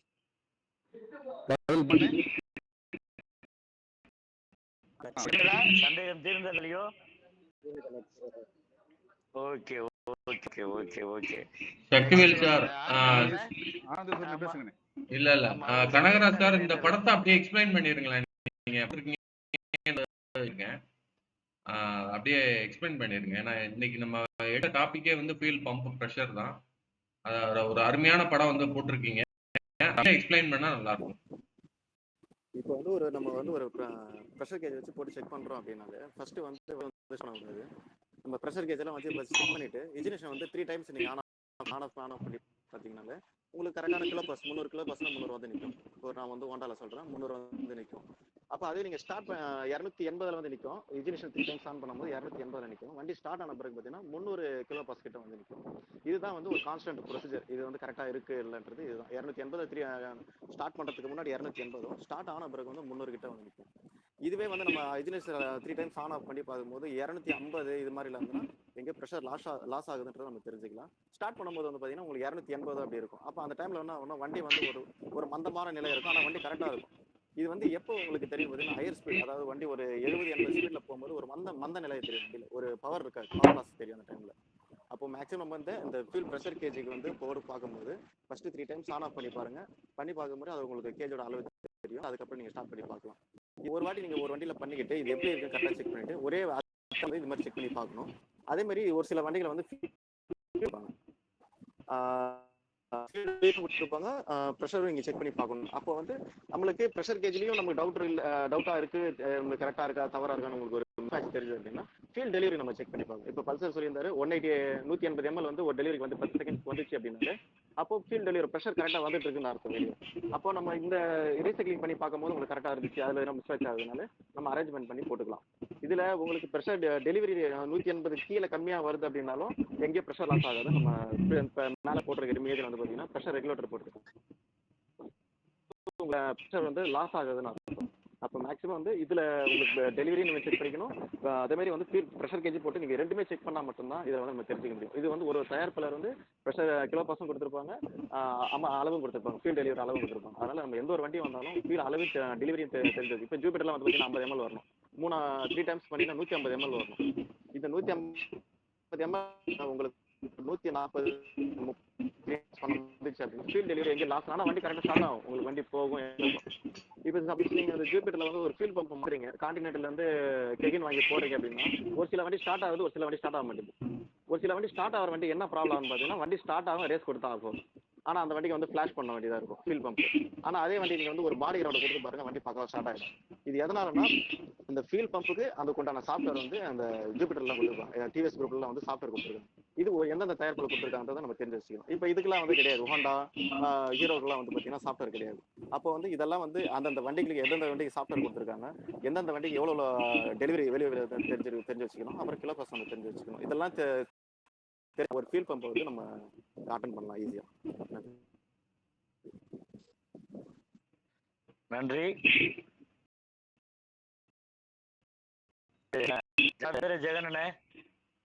ஜெகனே எழுப்புங்கள். இப்போ கனகதாஸ் மாதிரி தான் கான்ட்ராக்ட் பம்பு இருந்துச்சு. அவன் வந்து அப்போ பிரிக்காக போட்டேன் பம்பு. வண்டி ஸ்டார்ட் ஆச்சு, வண்டி அடைச்சி போச்சு. அப்புறம் அதை ஃபோன் பண்ணி கேட்டேன், இந்த மாதிரி பம்பு மாற்றிருக்கேன்னு ஃப்ளாஷ் பண்ணினாரு. நானும் கம்பெனியில் கொடுத்துட்டேன். கம்பெனி கொடுத்து 1 ரூபா ஆக்கிட்டாங்க. இந்த அஞ்சுட்டு 1 ரூபா ஆக்கிட்டாங்க. அதை ஃப்ளாஷ் பண்ண மட்டும் எவ்வளோங்கன்னா 472 ரூபா வாங்கிட்டாங்க. சரி வண்டி வெளியே எடுத்துட்டு ஓட்டி பார்த்தேன். பம்பு பூசு போட்டிருக்கோம், வெளியே வீட்டை சென்னையில் வாங்கினது பூசு போட்டேன். ஆனால் வந்து பர்ஃபார்மன்ஸ் இல்லை, வண்டி பிக்கப் இல்லை. வந்து பிக்கப்பு நல்லா இருந்துச்சு. இந்த ப்ளாஸ் பண்ண உடனே அவன் வண்டி பிக்கப் இல்லை. கம்பெனியில் கேட்டேன், என்ன சார் பிக்கப் கம்மியாக அவ்வளோதான்ட்டாங்க. சரி பேசலாம் எடுத்து வந்துட்டேன். ஓட்டி பார்த்தேன், அப்படி திருப்தி இல்லை. சரி என்ன பண்ண இருந்துச்சு, பிக்கப் சடன் ஆயிடுச்சு. அது வண்டி ஓகே. கண்டிப்பானே நல்ல ஒரு பதிவு தான் போய்க்கு இருக்கு. ஏன்னா கம்பெனியில் முழுமையும் இந்த பிளாஸ்டிக்ன்றது வந்து இப்போ கொஞ்சம் இதாக தான் இருக்கு. ஏன்னா என்னென்ன இதுக்கு இப்போ கனகராஜ் சார் சொன்ன மாதிரி என்னென்ன இதுன்னு பார்த்து அந்த ப்ரெஷர் என்ன அப்படின்றத நீங்கள் தெரிஞ்சுக்கிட்டு அதுக்கப்புறம் நம்ம வேலை பார்த்தோம்னா கண்டிப்பான முறையில் அது எல்லாமே கரெக்டாக இருக்கும் அப்படின்றதான் என்னோட ஒரு தகவல். ஏன்னா இப்போ இந்த ஃபியூல் பம்பு அப்படின்னு பொறுத்த வரைக்கும் பார்த்தீங்கன்னா நிறைய ஒரு கம்ப்ளைண்ட்ஸ் வந்து வருது. அதை நம்ம எப்படி செக் பண்ணணும், என்ன ப்ரெஷர் இருக்கணும் அப்படின்னு கரெக்டாக நம்ம பார்த்துட்டாலே இதோட ஃபால்ட்டெல்லாம் வந்து நம்ம ரொம்ப அக்யூட்டாக வந்து கிளியர் பண்ணிக்கலாம். ஏன் அப்படின்னா பெட்ரோல் எல்லாமே ஓட்டிட்டு வந்து பெட்ரோல் போட்டிருப்பாங்க. அது வந்து கார்பன் இப்போ சிங்கிள் பேஸ்னா கார்பன் வரும். அது என்ன ஆகும் பார்த்தீங்கன்னா அந்த கார்பன் வந்து சரியா ஒட்டாம அந்த மோட்டர் வந்து சரியா ஓடாது, ப்ரெஷர் இருக்காது. ஆனால் நம்மகிட்ட வந்து அதை சொல்ல மாட்டாங்க. பெட்ரோல் ஏற்கனவே இருந்துச்சு வரும்போதே ஆஃப் ஆச்சு அப்படின்னு தான் சொல்லுவாங்க. சுத்தமா நின்று அதை ஓட விட்டு செல்ஃப் வெறும் செல்ஃபை போடுறப்ப சுத்தமா அந்த வந்து உங்களுக்கு அந்த கார்பன் ப்ரெஷர் சரியா ஒட்டாம ப்ரெஷர் கம்மியா இருக்கும். அதுலயே அந்த ஃபால்ட் வரும். அது நம்ம தான் அந்த ப்ரெஷரை கரெக்டா இருக்கா அவர் சொன்ன மாதிரி கரெக்டான அந்த எம்எல் அளவை வந்து தெரிஞ்சுக்கிட்டோம்னா ஒவ்வொரு 3 தடவை ஆஃப் பண்ணி போட்டு கரெக்டா வருதா அப்படின்ற பார்த்துக்கலாம். இல்லைன்னா ப்ரெஷர் கேஜ் போட்டு செக் பண்ணலாம். செக் பண்ணிட்டு நம்ம அதுக்கு உண்டான தகவலை வந்து நம்ம பார்த்துட்டு வேலை பார்த்தோம்னா ஒரு ஈஸியாக இருக்கும் அப்படின்னா. ஏன்னா ஃபியூல் பம்பை பொறுத்த வரைக்கும் இப்போ நிறைய கம்ப்ளைண்ட்ஸ் வருது. முக்கியமாக அசஸ்லையும் வருது, ஸ்கூட்டி பேப்லையுமே வருது. ஏன்னா அந்த தொங்குற டைப் பம்பு ஃபுல்லுமே இப்போ பார்த்தீங்கன்னா கம்ப்ளைண்ட். ஏன்னா பெட்ரோல் வந்து மெயின்டைன் பண்ண மாட்டாங்க. அதில் வந்து இப்போ 3PS ஃபியூல் பம்பு இருக்கிற மாடலாம் பார்த்தீங்கன்னா ஓரளவு அதிகமாக கம்ப்ளைண்ட் வர்றதில்லை. ஆனால் அது கொஞ்சம் காஸ்ட்லியாக இருக்குது. ஏன் அப்படின்னா அது வந்து பார்த்தீங்கன்னா கார்பன் ப்ரெஷர் வந்து அதில் இருக்காது. அப்படின்ற பட்சத்தில் வெறும் மோட்டர் ஓடுனாலுமே குறைவான கரண்ட் தான் ஒரு வந்து எக்ஸ்பென்சஸ் ஆகும். அதுக்கு ஒரு முக்கியமாக அது வரும். இன்னொன்று பார்த்தீங்கன்னா இந்த ஃபியூல் பம்பு பொறுத்த வரைக்கும் பேட்டரியோட வோல்டேஜ் வந்து கரெக்டாக இருக்கணும். அந்த 12.5 மேலே இருந்தால் மட்டுமே இந்த ஃபியூல் பம்பு ப்ரெஷர்லாம் மெயின்டைன் ஆகும். அதில் ஏதாவது ஒரு சிறு மாற்றங்கள் பேட்டரி வோல்டேஜ் ட்ராப்பாக இருக்குது, ஒரு 11 வோல்ட் தான் இருக்குன்னா பம்பெலாம் ஓடும். ஆனால் ப்ரெஷர் பார்த்தீங்கன்னா இருக்காது. கரெக்டான அந்த உங்களுக்கு வைண்டிங்கில் வந்து பார்க்கக்கூடிய வோல்டேஜ் வந்து கரெக்டாக இருக்கும். அந்த வோல்டேஜ் வந்து சிக்னல் கரெக்டாக கிடைத்தால் மட்டுமே இந்த ஃபியூல் பம்பு ப்ரெஷர் வந்து நல்லா இருக்கும் அப்படின்றது என்னோட கருத்து. நன்றிடே. அதே மாதிரி சார் இல்லை சார் பேட்டரி லோ ஆனால் இப்போ வண்டி ஓடணும் பம்பு சீக்கிரம் ஃபால்ட் ஆகுது சார். நான் 2 பம்பு மாற்றிட்டேன். பேட்டரி வந்து லோவாக ஓட்டுறாங்க, பேட்டரி கண்டமாக ரொம்ப செல்ஃப் எடுக்கிறா அப்படியே ஓட்டுறாங்களா, அந்த மாதிரி விஷயம் பம்பு சீக்கிரம் ஃபெயிலியர் ஆகுது. கரெக்டாக வோல்டேஜ் போகனால பம்பு சீக்கிரம் ஃபெயிலியர் ஆகுது. நான் ஒரு வண்டியை மாற்றி இப்போ சரியா இப்போ பர்ஃபார்மன்ஸ் இல்லை. அது எல்லா வண்டிக்குமே அந்த பேட்டரி வோல்டேஜ் கரெக்டாக இருந்தால் அந்த ப்ரெஷரே மெயின்டைன் ஆகும். அதில் ஏதாவது ஒரு சில சிறு மாற்றங்கள் இருந்தாலுமே உங்களுக்கு கண்டிப்பான முறையில் ப்ரெஷர் இதாகாது. வண்டியுமே உங்களுக்கு அடைச்சடிச்சு ஓடக்கூடிய ஒரு வாய்ப்பு கிடைக்கும். அதுலேயே நம்ம கண்டுபிடிச்சலாம் பேட்டரி வோல்டேஜ் ட்ராப்பாக இருக்குது அப்படின்றதையும் நம்ம தெரிஞ்சுக்கலாம். அதுக்கப்புறம் ஃபியூல் பம்பு இன்ஜெக்டர் இன்னொரு வண்டி தூக்கி போட்டு பார்க்குறாரு. எல்லாமே பார்த்தீங்கன்னா சரிப்பட்டு, ஆனால் இந்த ஃபால்ட் கோட் மட்டும் வண்டியில் வந்து போக மாட்டேங்குது. அந்த P128 IoT sensor fault code மட்டும் தான் வந்துகிட்டே இருக்கு. ஒயரிங் செக் பண்ணி பார்க்குறாரு, எல்லாம் பார்க்குறாரு. அதுக்கப்புறம் நம்மளுக்கு கால் பண்ணியிருந்தாரு. சரி நம்ம கடைக்கு பார்க்கறதுனால அவர் கடைக்கு போயிருந்தேன். என்னென்ன பண்ணின்னு பார்த்தீங்கன்னா இது எல்லாமே பண்ணியிருக்காரு. ஃபியூல் பம்பு புதுசு போட்டிருக்காரு, IoT சென்சார் புதுசு போட்டாரு. இது எல்லாமே பார்த்துட்டாரு. சரி கரண்ட் செக் பண்ணால் கரண்ட் நல்லா வண்டி பக்கவாக இருக்கு. அதுக்கப்புறம் என்ன பண்ணுறோம் பார்த்தீங்கன்னா இந்த வண்டியில் ஒரு ஃப்ளக் தான் ப்ராப்ளம். ஃப்ளக் வந்து பார்த்தீங்கன்னா இந்த எக்ஸ்ன்னு சொல்லிட்டு நார்மல் ஃப்ளக் ஒன்று வரும். இந்த ஃப்ளக் போட்டுட்டு இருக்காங்க. ஃப்ளக்கை கைட்டு NGK ஃப்ளக் ஒன்று வாங்கி எடுத்து போட்டோம். வண்டி ஃபால்ட் அட்டன் ஆயிடுச்சு. ECU கிளியர் பண்ண கிளியர் ஆயிடுச்சு. அதனால மேக்ஸிமம் வந்து வண்டி ஃபால்ட்டுன்னு வருதுனாலே நம்ம சென்சார் ஃபால்ட் கோட் வருது அப்படின்னாலே முதல்ல அதுலேயே நம்ம மைண்டு ஃபுல்லாக அதில் போயிடக்கூடாது. நம்ம எப்போ பேசிக்காக பார்க்குற இந்த ஃப்ளக்கு கரண்ட்டு ஃப்ளக் அடாப்டர் இதை வந்து கம்பல்சரி நம்ம மெயினாக இதை பார்த்துக்கணும். ஏன்னா தேவையில்லாத பொருளை மாற்றி டைம் வேஸ்ட் பண்ணுறது பேசிக்கலி நம்ம இங்கேருந்து வரணுமோ இதுக்கு முன்னாடி நம்ம ஒரு ஸ்டார்டிங் டைப்பில் வந்து ஃப்ளக்கை கைட்டும் கரண்ட் வருதான்னு பார்ப்போம், பெட்ரோல் இருக்கான்னு பார்ப்போம். இந்த இது கரெக்டாக நம்ம பார்த்துட்டு அதுக்கப்புறம் சென்சாரை மாற்றணுன்றது தான் என்னோட தகவல். நன்றி, வணக்கம். கண்டிப்பா அவர் கனகராஜ் சொல்றது கரெக்ட் தான். ஏன்னா ஆரம்பத்துல பாத்தீங்கன்னா இந்த BS6 வர்றப்ப எல்லாருமே சின்ன பிளக் தான் கம்ப்ளைண்டா இருக்கும். அதுக்குள்ள சென்சார் அப்படின்னு போயிருவாங்க. நான் அது மாத்தினேன் இது மாத்தினேன் அப்படின்பாங்க. முக்கியமா பாத்தீங்கன்னா இந்த எக்ஸல் கண்ட்ரோல் அதிகமா இது வரும். ஏன்னா IEG கண்ட்ரோல் வந்து பாத்தீங்கன்னா ஒரு 10 செகண்ட் கிட்ட ஒர்க் ஆகும். அப்போ வந்து ஃபயர் ஆகி ஓடுற மாதிரி இருக்கும். ஆனா நம்மகிட்ட வந்து என்ன சொல்லுவாங்க, வண்டிலாம் ஸ்டார்ட் ஆகுது ஆனா அக்சிலேட்டர் கொடுத்து ஆஃப் ஆகுது அப்படிம்பாங்க. அப்ப என்ன நம்மளோட எண்ணங்கள் வேற எதாவது உள்ள போகும். அது போயிருக்கும், மொபைல ப்ரெஷர் இல்லாம இருக்கும், இன்ஜெக்டர் கம்ப்ளைண்ட் போகும். ஆனா கடைசியில பாத்தீங்கன்னா ஒரு ஸ்பார்க் பிளக் மட்டும் மாத்தினாலே வண்டி ஸ்டார்ட் ஆகும். அதான் அந்த முதல்ல நார்மலா வேலை பார்க்குற மாதிரி நம்ம செக்கிங் பாயிண்ட் கூட செக் பண்ணிட்டு அதுக்கப்புறம் பம்போட ப்ரெஷர் இதெல்லாம் பார்த்துட்டு இந்த ஒரு சொன்ன மாதிரி நம்ம அடுத்தது ஒரு நல்ல கருத்து சொல்லியிருக்காங்க. வாழ்த்துக்கள். உண்மை கூடாண்ணே. ஏன்னா இப்போ வந்து சென்சார் இன்ஜெக்ட் வண்டி BS6னாவே அந்த சென்சார் ஃபால்ட் இருக்குமோ இந்த சென்சார் ஃபால்ட் இருக்குமோ அப்படின்னு பயப்படுறாங்க. பேசிக்காக பார்த்தாவே நிறைய பிரச்சனை சால்வ் பண்ணலாங்கிறது உண்மையான ஒன்று அருமையான தகவல். நம்ம எல்லாருமே இப்போ அதை தான் கடைப்பிடிச்சிட்டு இருக்கோம். ஆனால் எல்லாருமே தெரிஞ்சுக்கணும், ஒரு பேசிக்காக பார்த்துட்டு அதுக்கப்புறம் சென்சார் கிட்ட போகணும் அப்படிங்கிறது ஒரு கூடுதலான தகவல். வாழ்த்துக்கள் இருவருக்குமே. பொதுவா அரண்டவனுக்கு இருந்ததெல்லாம் பேய் அப்படின்ற மாதிரி நம்ம வந்து இன்னைக்கு வந்து அந்த இந்த இருண்ட இதுல வந்து இப்போதைக்கு இருக்கிறோம். இப்போதான் கொஞ்சம் கொஞ்சமா வந்துகிட்டே இருக்கிறோம். தெளிவடைகிறோம், தெளிஞ்சுக்கிட்டே கனகராஜ், குணானு, முகமது கௌசன் இவங்களோட நம்ம பழக்க வழக்கம் வச்சு அவங்களுடைய கருத்துக்கு பேசுறத நம்ம தெளிவாயிட்டே வந்துட்டு இருக்கிறோம்.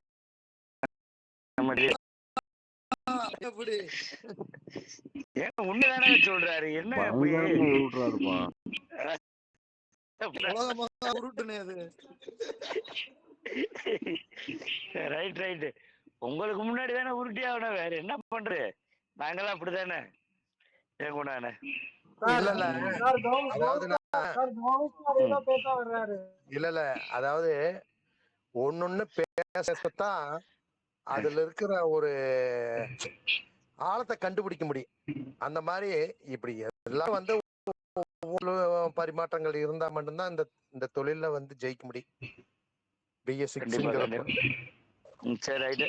இந்த எம்ஜி மூர்த்தி ஒரு மணி நேரம் கை தூக்கி இருந்தாப்ல, அவருக்கு ஒரு வாய்ப்பு. அதுக்கப்புறம் ஆனந்தீஸ்வரன் எனக்கு ஒரு வாய்ப்பு. எம்ஜி மூர்த்தியே வாங்க. Right okay. ஆனந்தீஸ்வரனே வணக்கம்ண்ணா, வணக்கம். ஆக்சுவலா வந்து இன்னைக்கு அற்புதமா ரொம்ப போச்சு. ஏன்னா இந்த ஃபியூல் பம்ப்ல வந்து ஒவ்வொரு விதமான பிரச்சனைகளை வந்து சந்திச்சிருப்பாங்க. இதுல வந்து வண்டிகள் வந்து இப்போ ஒரு சில கஸ்டமர்ஸ் வந்து வண்டியை வந்து இப்போ ஸ்டாண்ட்லயோ அல்லது வந்து வீட்லயோ ரொம்ப நாளா வந்து நிப்பாட்டிட்டு அதுக்கப்புறம் வந்து போயிடுவாங்க. அது திரும்ப வந்து வண்டி ஸ்டார்ட் ஆகலன்னு சொல்லி நம்மள்ட்ட வருவாங்க. அப்போ வந்து அதுல நம்ம என்னென்னலாம் பார்க்கணும் அப்படின்றது. ஏன்னா ஃபியூல் பம்ப் வந்து ரொம்ப நாளா வந்து அந்த பெட்ரோலோட ஊறி இருக்கும்போது என்ன விளைவுகள் ஏற்படும், அந்த ஏன்னா இப்போ வந்து எத்தனால் வந்து 10% வந்து ஆட் பண்ணியிருப்பாங்க, ஒரு சில ஊர்ல வந்து 20% ஆட் பண்ணியிருப்பாங்க. அப்போ வந்து அந்த எத்தனால் வந்து அந்த உள்ள இருக்கக்கூடிய அந்த இரும்போட வினை புரிஞ்சு வாட்டர் கண்டென்ட் கண்டாமினேஷன் ஆகி அந்த ஃபில்டரை வந்து பாதிக்குமா, அந்த பம்பை பாதிக்குமா, அந்த மாதிரி நடந்த நிகழ்வுகள்லாம் நிறைய பேர் அட்டன் பண்ணியிருப்பீங்க. சகதி மாதிரி சேர் மாதிரிலாம் வந்து டேங்க்ல வந்து இருந்திருக்கும். இப்போ என் கையில இருக்கக்கூடிய பம்பு கூட வந்து சேரும் சகதியுமா இருந்தது தான் வந்து என் கையில இருந்தது. அந்த பம்பை தான் எடுத்து நம்ம புதுசு மாத்திருக்கோம். அது மாதிரி வந்து ரொம்ப நாளா நின்ன வண்டிகளுக்கு நம்ம என்ன கஸ்டமருக்கு நம்ம சஜஷன் சொல்லணும், ரொம்ப நாளா நிப்பாட்டக்கூடாதுன்றது சொல்லணும். இருந்தாலும் வந்து அந்த மாதிரி பம்பு வரும்போது அந்த பம்புக்கு என்ன பிரச்சனைகள் வரும், அந்த ஸ்டார்டிங் டபுள்ல எதுவும் ப்ராப்ளம் வருமா, இதை பத்தி கொஞ்சம் சொன்னா நல்லா இருக்கும். நான் தெரிஞ்சுக்கணும்னு ஆசைப்படுறேன். தேங்க்யூண்ணா.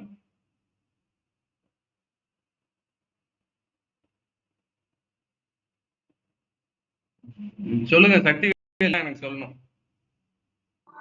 இல்ல சார் சொல்லுங்க கனகராஜ் சார், குணா சார். ஏன்னா இந்த கண்டாமினேஷன் எதனால ஏற்படுது அப்படின்னு, கண்டாமினேஷன் வந்து இந்த பெட்ரோல் வந்து ரொம்ப நாளா நிப்பாட்டினா இந்த ஒரு கண்டாமினேஷன் ஆகி அந்த ஃபியூல் ஃபில்டர் பழுதாகிற அளவுக்கு போயிருக்கு. அது எதனாலன்றது மட்டும் கொஞ்சம் சொல்லிங்கன்னா நல்லா இருக்கும்.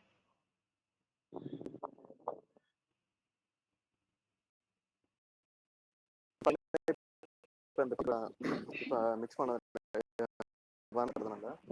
நம்ம வந்து கொஞ்ச நாள் நம்ம நிக்க வைக்கும் போது பாத்தீங்கன்னா உள்ள இருக்க எவாபரேட்டிவ் ஏர் வந்து உள்ள இருக்கிற அந்த தண்ணி மாதிரி சின்ன சின்ன டிராப்ஸ் தண்ணி வந்து உள்ள டைரக்டா இறங்க ஆரம்பிக்கும். இப்ப சமயத்துல பாத்தீங்கன்னா எனக்கு ஒரு எக்ஸல் ஹண்ட்ரட் நடந்துச்சு. என்ன ஆச்சுன்னு பாத்தீங்கன்னா வண்டி வரும்போது இந்த ஃபீல் பம்ப்ல ஒரு சின்ன அந்த ஃபில்டர்ல தான் ப்ராப்ளம் இருந்துச்சு. வண்டி போகும் கொஞ்சம் நிற்கும் போக நிற்கும். அப்போ நம்ம என்ன பண்றோம் பாத்தீங்கன்னா அந்த ஃபால்ட் அட்டன் பண்ணி முடிச்சிட்டோம். வண்டிலாம் பக்கவா ஆயிடுச்சு. கஸ்டமர் என்ன சொல்றாரு, வண்டியில பிக்கப் அது மாதிரி லைட்டா ஸ்மோக் தள்ளுதுன்னு சொல்லிட்டு வண்டி எனக்கு இன்ஜின்லாம் ரெடி பண்ணி கொடுங்க சொல்லிட்டு நம்ம என்ன பண்ண பார்த்தீங்கன்னா இன்ஜின் ரெடி பண்ணும்போது வண்டியை வாட்டர் வாஷ் அனுப்பிச்சு விட்டு திருப்பி வண்டி வருது. இன்ஜின் பிரச்சனை ரெடி பண்றோம். ரெடி பண்ணிட்டு எல்லாம் மாட்டு வண்டி ஸ்டார்ட் பண்ணும்போது வண்டி ஸ்டார்ட் ஆன வண்டி திடீர்னு கொஞ்ச நேரம் நல்ல வெள்ள போக தள்ளி ஆஃப் ஆயிடுச்சு. வண்டி மறுபடியும் என்னடா இது எல்லாமே செக் பண்ணி பார்க்கும்போது எல்லாமே கரெக்டாக தான் இருக்கு. வண்டியை வந்து என்ன பண்ற மாதிரியும் எல்லாமே செக் பண்ணி பார்க்குறோம். அப்போ டேங்க்ல வந்து இப்போ இருக்கிற எல்லா பெட்ரோல் எடுத்து பார்க்குறோம். எடுத்துட்டு வேற பெட்ரோல் ஊற்றி பார்க்குறோம். அப்போ எடுக்கும்போது வந்து பார்த்தீங்கன்னா இந்த எத்தனாலும் இந்த பெட்ரோலும் தனியாக பிரிஞ்சு போயிருக்கதான் நாங்கள் தெரிஞ்சுக்கிறோம். அதுக்கப்புறம் என்ன பண்றோம்னா வண்டியில எட்டு போற கேட்டுனா ஃபர்ஸ்ட் ரிங்ஸும் செகண்ட் ரிங்ஸும் வண்டியில ஜாம் ஆகி போச்சு. அதாவது வண்டியை போர் பண்ணி மாட்டின வண்டி, இது எக்ஸலண்ட் போர் பண்ணி மாட்டின வண்டி. வண்டி ஒரு ஒரு நிமிஷம் தான் வண்டி ஸ்டார்ட் ஆயிருக்கும். அது வண்டி ரேஸ் ஆகல, ஹைட்லிங்லேயே நின்ன வண்டி. அப்போ வந்து இது எதனால வண்டி வரதுக்கு முன்னாடி எத்தனாலாம் எதுவுமே இல்லாம வண்டி பெட்ரோல் கரெக்டா இருந்த வண்டி வாட்டர் வாஷுக்கு போயிட்டு வந்தபோது எங்கேயோ தண்ணி மிக்ஸ் ஆயிருக்கு உள்ள. ஆனா வண்டி வந்து பாத்தீங்கன்னா அதே மாதிரி நம்ம கடையில ஒரு 20 நாள் நின்ன வண்டி.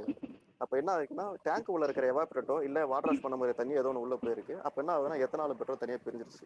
பிரிஞ்சும் போது டேரக்டா என்ன ஆயிடுச்சுன்னா இதுல இன்ஜின்ல போய் நம்ம வண்டி ஸ்டார்ட் பண்ண விட்டேன். இந்த ரிங்ஸை வந்து ஜாம் ஆயிடுச்சு. ஃபர்ஸ்ட் ரிங்ஸ் செகண்ட் ரிங்ஸ் அப்படியே மெல்ட் ஆன மாதிரி அப்படியே அமைங்கிடுச்சு. அதுக்கப்புறம் வந்து பார்த்தீங்கன்னா ரெடி பண்ணி அதை ஸ்டார்ட் பண்ணி போட்டோம். இது வந்து ஃபில் பம்ப் ஆக்டிவா ஹோண்டா இது மாதிரி வண்டிக்குலாம் வந்து பாத்தீங்கன்னா அந்த உள்ள இருக்க அந்த லேயர் உள்ள இருக்க அந்த விஸ்காஸ் பேப்பர் சொல்லுவாங்க ஃபீல் ஃபில்டர்ல அந்த லேயர் இருக்க ஹோல்ஸ் எல்லாத்தையும் போய் அப்படியே பிளாக் ஆகி ஃபுல்லா மூடிக்கும். அப்போனா அவனா ஃபீல் பம்போட டெலிவரி வந்து கம்மியாயிடும், ப்ரெஷர் கம்மியாயிடும். அதுக்கப்புறம் நம்ம என்ன பண்றோம் பாத்தீங்கன்னா ஃபில்டரை மாத்தணும்னா இது மாதிரி ப்ராப்ளம்லாம் வந்து அட்டன் ஆகுது. மேக்ஸிமம் வந்து இது மாதிரி வண்டி 4 போட்டா நிக்குது அப்படின்னா இருக்கிற பெட்ரோல் எல்லாமே எடுத்துட்டு ஃபீல் பம்ப் ஃபில்டர் இருந்தா கூட அது மாதிரி க்ளீன் பண்ணி பார்க்கணும். அது மாதிரி எத்தனை தனியாக பிரிஞ்சிருச்சுன்னா ஃபில்டர் கம்பல்சரி மாத்துறது நல்லது. இது மேக்ஸிமம் உள்ள இருக்க அந்த எவப்பரேட்டரோட உள்ள இருக்க தண்ணிகள் வந்து கசிஞ்சு தான் இது மாதிரி ப்ராப்ளம்லாம் வருது. நன்றி.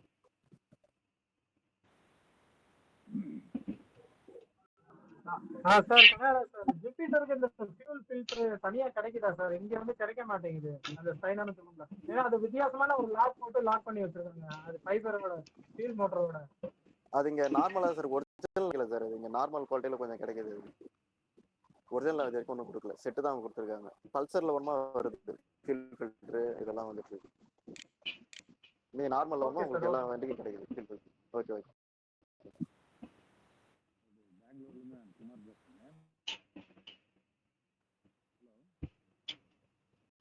நெக்ஸ்ட் குமார் கை தூக்கி இருக்கீங்க, சொல்லுங்க. நன்றி, வணக்கம். அதாவது தண்டர் போர்ட்ல வந்து பாத்தீங்கன்னா இந்த கம்ப்ளைண்ட் வந்து புல்லட்ல வந்து ஜாஸ்தி இருக்கு. அண்ணா உங்க வாய்ஸ் கம்மியா இருக்கு, வாய்ஸ் ரொம்ப ரொம்ப கம்மியா இருக்கு. இப்போ வருதுங்களா? இப்போ கேக்குதுங்களா? இப்போ கம்மியா தான் கேக்குது. நான் ஹெட்செட் போட்டே கம்மியா கேக்குது. ஹெட்செட் போடாதவங்களும் சுத்தமா கேட்காது. கேக்குதுங்களா? அண்ணே கொஞ்சம் சாப்பிட்டு பேசுங்க, சத்தமா பேசுங்கண்ணே. ஹலோ, இப்போ கேக்குதுங்களா? கேக்குதுங்களா? இப்போ கேக்குதுங்களா? கேக்குது, ஆனா சவுண்ட் கம்மியா இருக்கு சார். அது மைக் அவரு செல்ல மைக்ல அது சரியா தான் இருக்கும் போல, சரியா கேட்கலாம். மைக் லைட்டா ஊது சொல்லுங்க. இல்ல அவர் பேசட்டும், நீங்க எல்லாம் அமைதியா இருங்க. நான் என்ன கேட்டுட்டு நான் சொல்றேன், என்னோட சவுண்ட கூட வச்சு நான் கேட்டு சொல்றேன். கொஞ்சம் நீங்க எல்லாம் அமைதியா இருந்தீங்கன்னா நான் அவர் என்ன சொல்றாருன்றத கேட்டு சொல்றேன். குமார் சொல்லுங்க.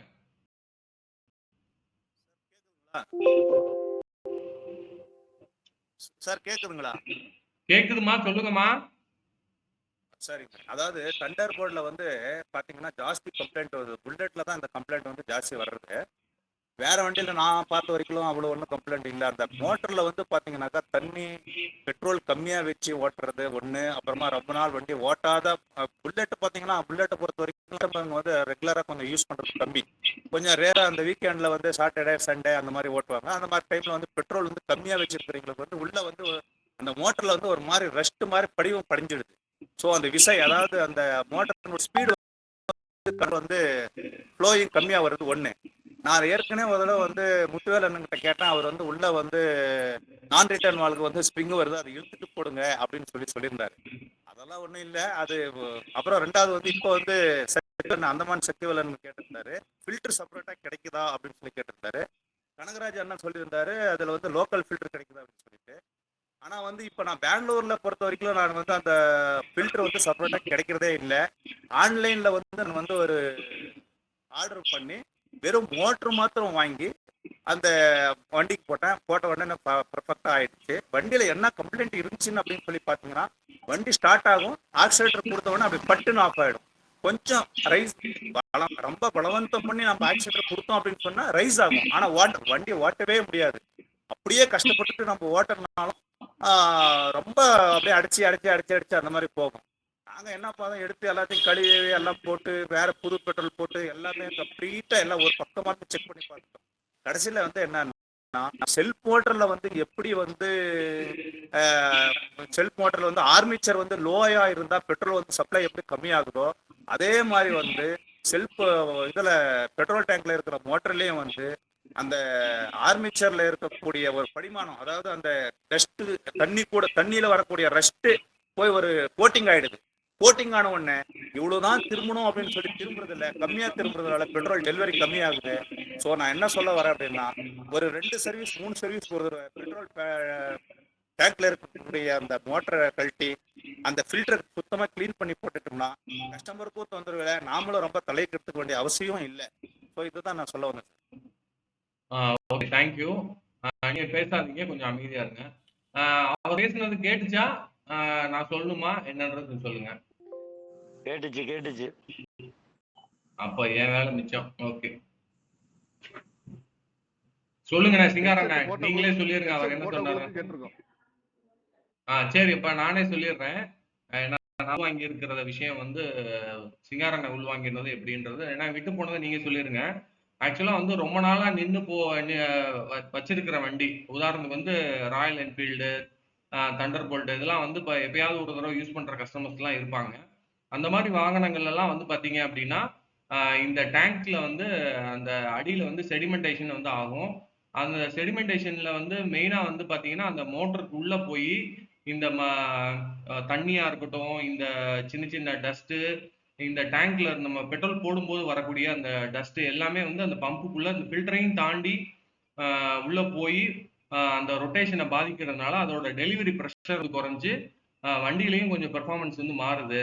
அப்போ நம்ம வந்து சர்வீஸ் அப்போ வந்து இந்த மாதிரி ஒரு 3 சர்வீஸ்க்கு ஒரு தடவை நம்ம அந்த டேங்கையும் கழட்டி அந்த ஃபில்டரையும் பம்பு எல்லாமே நல்ல ஒரு தடவை செக் பண்ணி கிளீன் பண்ணி போட்டா நல்லது அப்படின்னு இவரோட கருத்து. ஆனா விட்டு போனதை நீங்க சொல்லுங்க சிங்காரண்ணா. சொல்லிட்டீங்களே இது நம்ம ஆளுங்க என்ன சொல்ற. குமார் சார் நான் சொன்னது கரெக்டா? இத பாத்தீங்கன்னா இப்ப கடைசியா நான் ஒரு வீடியோ போட்டேன். அது 500ஓட சிசியோட மோட்டாரை வந்து சுத்த வச்சு அதுல உள்ள இருக்கிற அழுக்கு எடுத்தேன்.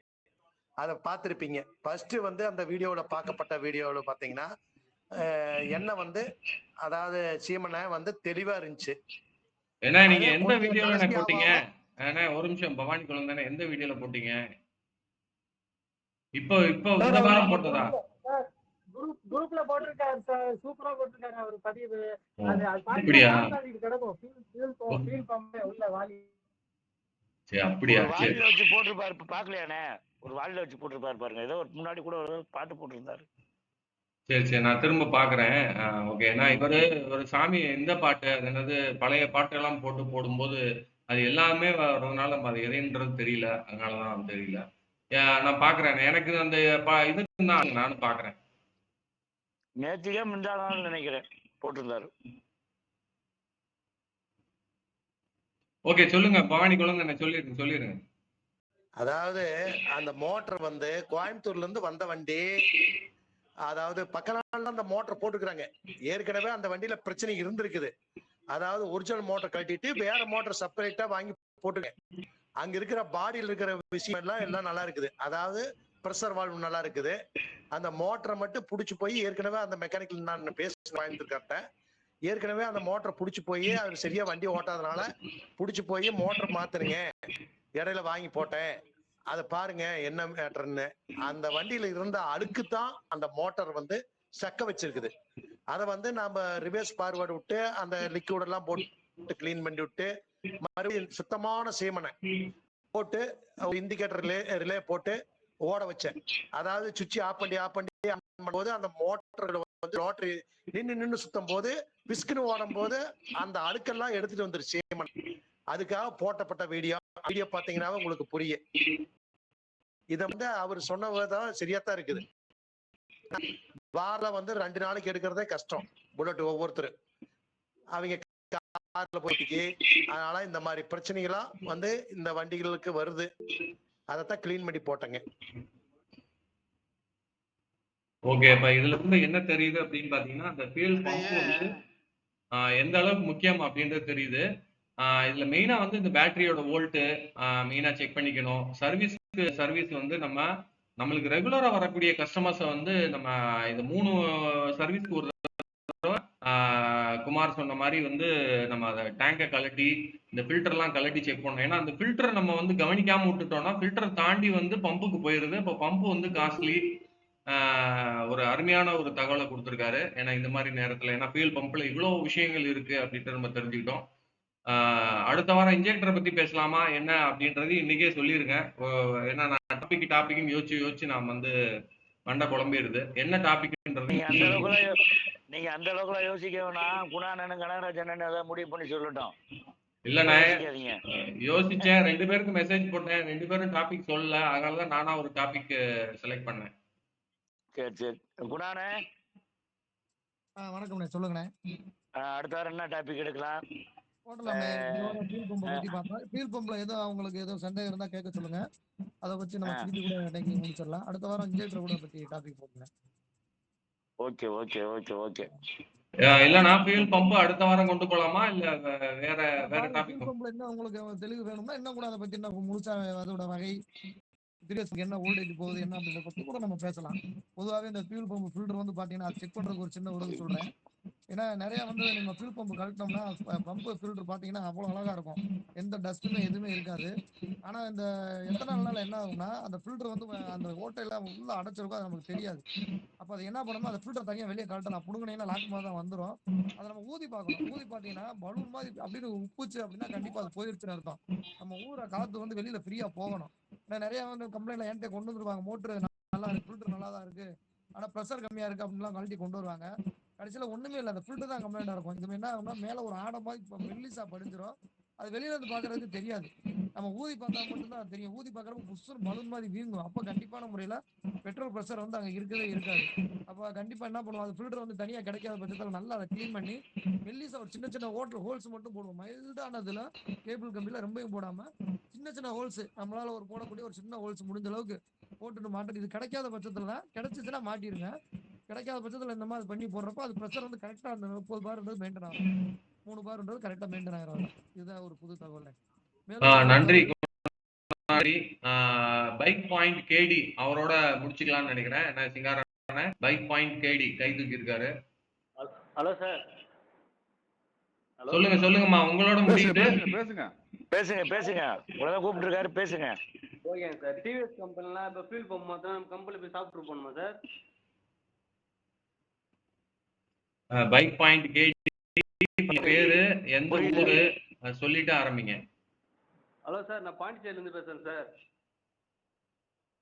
Note this point your honour. இல்ல உங்க பேரு பாண்டிச்சேரியா? இல்லைங்க சார், மகாதேவன் சார், பாண்டிச்சேரியில இருந்து பேசுறேன் சார். அப்படி சொல்லுங்க. சரிங்க சார். இப்போ வந்து டிவிஎஸ் வண்டி ஜூபிட்டர்லாம் ஃபியூல் பம்ப் மாத்தினா நம்ம சாப்பிட்டு போகணும்னு சொல்லியிருந்தீங்களா சார்? கம்பெனி போய் சாப்பிட்டு போட்டால் தான் கரெக்டாக இருக்குமா சார் பிக்கப்லாம்? அண்ணா இப்போ வந்து நம்ம கனகராஜனே சொன்னாரு, பிரேக்கல் கான்டினென்டல் மாறையில எந்த மாறையில விவரம்னாரு. வேணா திரும்பவும் வேணா அதை பத்தி சொல்றேன். கனகராஜனே அவருக்கு திரும்ப ஒரு விளக்கம் சொல்லுங்க கனகராஜனே. அதாவது டிவிஎஸ்ல வந்து பாத்தீங்கன்னா உங்களுக்கு கான்டினென்டல் டைப் வந்து உள்ள இருந்தது அப்படின்னா இப்போ வந்து அவங்க பிரிக்காலும் கெகின் மட்டும்தான் ஃபீல் பம்பு கொடுத்துட்டு இருக்காங்க. டிவிஎஸ் ஜூபிட்டரா இருக்கட்டும், பிப்பா இருக்கட்டும், ஜஸ்ட் இது மாதிரி ஸ்கூட்டர் மாடல் வண்டிகளில் உங்களுக்கு ஃபர்ஸ்ட் வந்து கான்டினென்டல் தான் கொடுத்துட்டு இருந்தாங்க. இப்போ வந்து கான்டினென்டல் ஸ்டாப் பண்ணிட்டாங்க. பிரிக்காலு கெகின் மட்டும் தான் கொடுத்துட்டு வராங்க. சப்போஸ் இப்போ நீங்கள் உங்கள்கிட்ட வண்டி வந்துட்டு இருக்கு, அதில் வந்து கான்டினென்டல் டைப் இருந்துச்சு அப்படின்னாலே நீங்கள் வேற ஃபீல் பம்ப் வாங்கினீங்கன்னா பிரிக்காலுக்கு இது மட்டும் தான் வரும். அப்போ அதை வாங்கி போட்டிங்கன்னா கம்பல்சரி நீங்கள் வந்து சாஃப்ட்வேர் பண்ணி தான் ஆகணும். அப்படி இல்லை வர வண்டிகளை வந்து உங்களுக்கு பிரிக்கால் கம்பெனியோட ஃபீல் பம்ப் இருந்துச்சு அப்படின்னா நீங்கள் பிரிக்கால் அப்படியே வாங்கி போடுங்க. கெகின் வாங்கி போட்டிங்கன்னா சாஃப்ட்வேர் பண்ணி ஆகணும். இல்ல கெகின் இருந்துச்சு எது இருந்தாலும் அந்த கம்பெனியோட இது ஃபீல் பம்பை வாங்கி போட்டா நீங்க சாஃப்ட்வேர் பண்ண தேவையில்ல. ஆனா கான்டினென்டல் டைப் ஓல்டு மாடல்ல இந்த மெட்டல்ல இருக்கும் சின்னதா, அந்த டைப் இருந்தது அப்படின்னா நீங்க எந்த ஃபீல் பம்ப் வாங்கி போட்டாலும் கம்பல்சரி நீங்க ஃபிளாஷ் பண்ணியே ஆகணும். இப்ப லேட்டஸ்ட் இப்போ வர வண்டிகள் எல்லாமே உங்களுக்கு பிரிக்கால் கெகின் மாற்றி கொடுத்துட்டு இருக்காங்க. அப்படி எது இருக்கோ, எந்த ஃபீல் பம்ப் இருக்கோ அந்த ஃபீல் பம்பை கரெக்டா நீங்க வாங்கி போட்டாகணும். போட்டீங்கன்னா நீங்க சாஃப்ட்வேர் பண்ண தேவையில்லை. அதுதான். ஓகேங்க சார், ரொம்ப நன்றி சார். Thank you sir.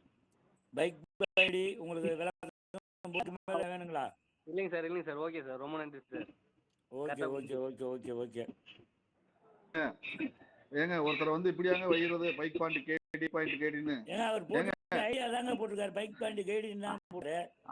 ஐடியா மாத்துங்க, பைக் பாயிண்ட் ஐடியா சங்கடமா இருக்கு. முத்துவேலண்ணே, சிங்காரண்ணே போட்டிருக்கிறது பைக் பாயிண்ட் கேடின்னு தான் போட்டிருக்காரு. நம்ம என்ன போட்டிருக்காரோ அதை தான் நம்ம கூப்பிட முடியும். இல்ல ஒரு ஒரு இதுக்கு ஒரு இல்ல அது வேற பக்கம் பத்தாவதுக்கு பாண்டிச்சேரி வேற சொல்லிட்டாரு. அதனாலதான் நான் பேரு என்னன்றது கேட்டேன். அண்ணே மாத்திக்கங்கண்ணே. வணக்கம், சொல்லுங்கண்ணே. இப்ப அடுத்த வாரம் டாபிக் என்ன போலாம்? இந்த வாரம் ஏதாவது ஒண்ணு ஆரம்பிச்சுவீங்க, ஆரம்பிச்சா அடுத்த வாரம் மெயின்டைன் பண்றது சௌரியமா இருக்கும். அப்ப இன்ஜெக்டர் பத்தி போட்டுடலாம்ண்ணே அடுத்த வாரம் டைப். சரி, ஏதாவது ஒண்ணு ஆரம்பிச்சு விடுங்க இன்னைக்கு. ஓகேண்ணே ஓகேண்ணே. பொதுவா ஒவ்வொரு போறாரு ஆனந்தேஸ்வரன். என்ன மணி 9 மணி கூட ஆகல. இல்ல இல்ல ஆக்சுவலா அடுத்த வாரத்துக்கு வந்து இன்ஜெக்டர் அப்படின்னா அந்த இன்ஜெக்டர்ல நீங்க ஒரு கேள்வியா மட்டும் வச்சிருங்க. குணா குணா கனகராஜனை எல்லாரும் வந்து யோசிச்சுட்டு வந்துட்டு பதில் சொல்லட்டும். அந்த மாதிரி வச்சுக்கலாம்.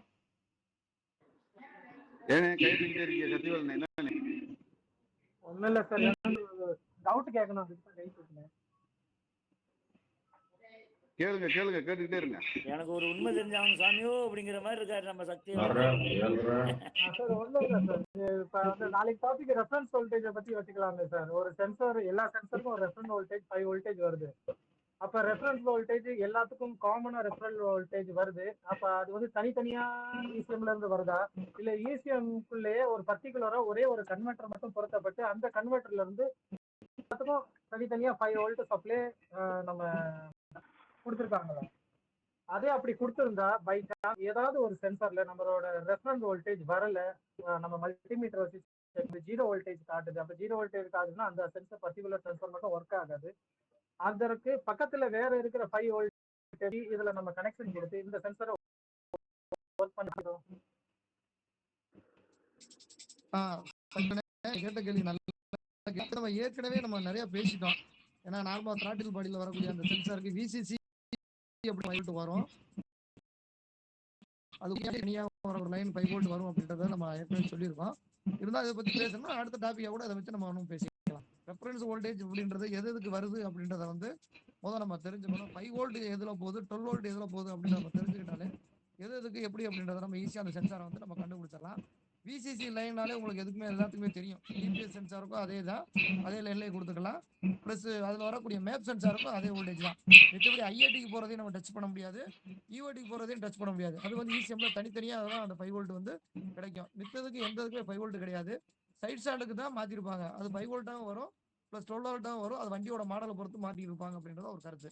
நம்ம நிறைய பேசிட்டோம்னு நினைக்கிறேன். இதில் வேற தகவல் இருந்தால் நம்ம பேசலாம்.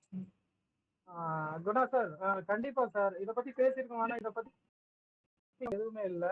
ஏன்னா நான் கேரண்டியா சொல்றேன், அந்த ரெஃபரன்ஸ் வோல்டேஜ் 5 வோல்டேஜ்ங்கிறது வந்து இசிஎம்ல 12 வோல்ட் போய் கன்வெர்டர் மூலமாக 5 வோல்ட்டாக பிரிக்கப்பட்டு இசிஎம்ல தனித்தனியா தான் வருது. நான் ஒத்துக்கிறேன். ஏன்னா மொத்தமா ஒரு வயர் இசிஎம்ல இருந்து வெளியில வந்து எல்லாத்துக்கும் தனித்தனியா அதே வயர்ல இருந்து எடுத்து கொடுக்கல. பட் ஆனா நான் என்ன சொல்றேன்னா, இசிஎம்குள்ளேயே 5 வோல்ட்டாக பிரிக்கப்படுது ஒரு இடத்தில்.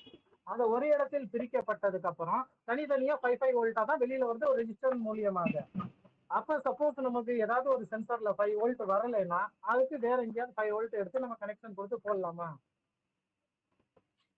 அதாவது இன்பில்டா இருக்கக்கூடிய சென்சார்ல வந்து நம்ம பண்ணிக்கலாம். தனித்தனியா இருக்கக்கூடிய சென்சார்ல நம்ம பண்ண முடியாது, 5 வோல்ட் வெளியே எடுக்க முடியாது. ஏன் அப்படின்னா யூஓடி சென்சார் பாத்தீங்கன்னா கொடுக்கக்கூடிய அந்த 5 வோல்ட் நம்ம ஏற்கனவே சொன்னோம். அடாப்டர் மாட்டி இருக்கிறப்ப ஒரு வோல்டேஜ் இருக்கும், அடாப்டர் புடுங்கினப்ப ஒரு வோல்டேஜ் காமிக்கும். அதுல வந்து நீங்க ரிசல்ட்டுக்காண்டி வேற 5 வோல்டேஜ் வந்து கண்டிப்பான முறையில் எடுக்கவே முடியாது. டிபிஎஸ்க்கும் எடுத்து மாத்திக்கலாம், ஐஐடிக்கும் யூஓடிக்கும் கண்டிப்பான முறையில் அதை எடுக்க முடியாது. எப்படி எடுக்க முடியாதுன்னு சொல்றீங்க சார்? நம்ம பேரலல் கனெக்ஷன் தான் எடுக்கணும். நம்ம பேரலல் கனெக்ஷன் எடுக்கும் போது அந்த 5 வோல்டேஜ் அங்க வந்து மாறவே மாறாது.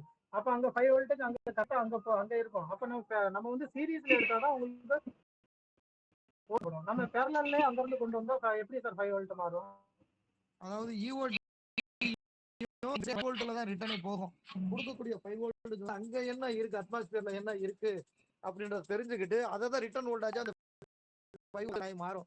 உதாரணத்துக்கு நீங்க அடாப்டர் மாட்டி இருக்கிறப்ப புடுங்கினீங்கன்னா அது 5 வோல்ட் வரும். அந்த சென்சார் அங்க என்ன ரிசல்ட் இருக்கு அப்படின்றது அதே 2 வோல்ட்டா மாறும், ஒரு 3 வோல்ட்டா மாறும்.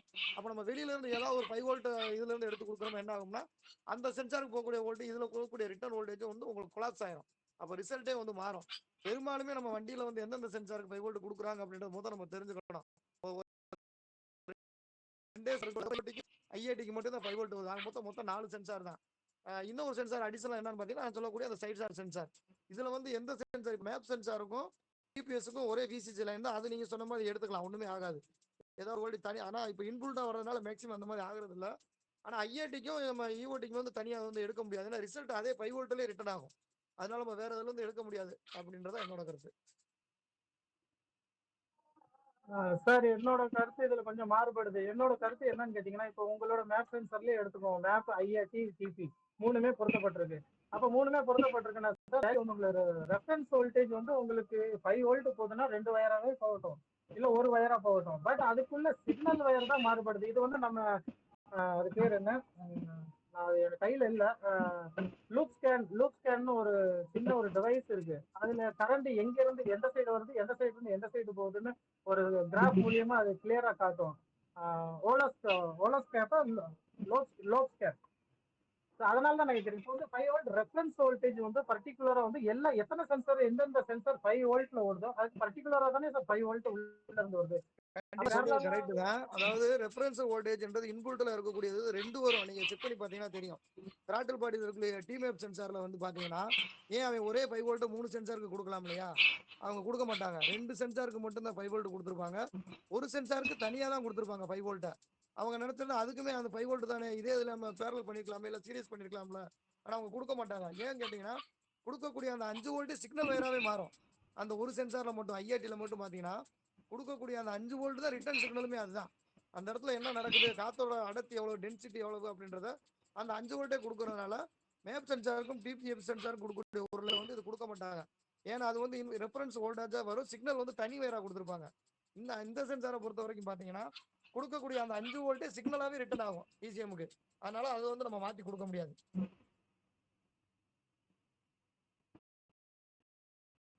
Okay okay okay sir.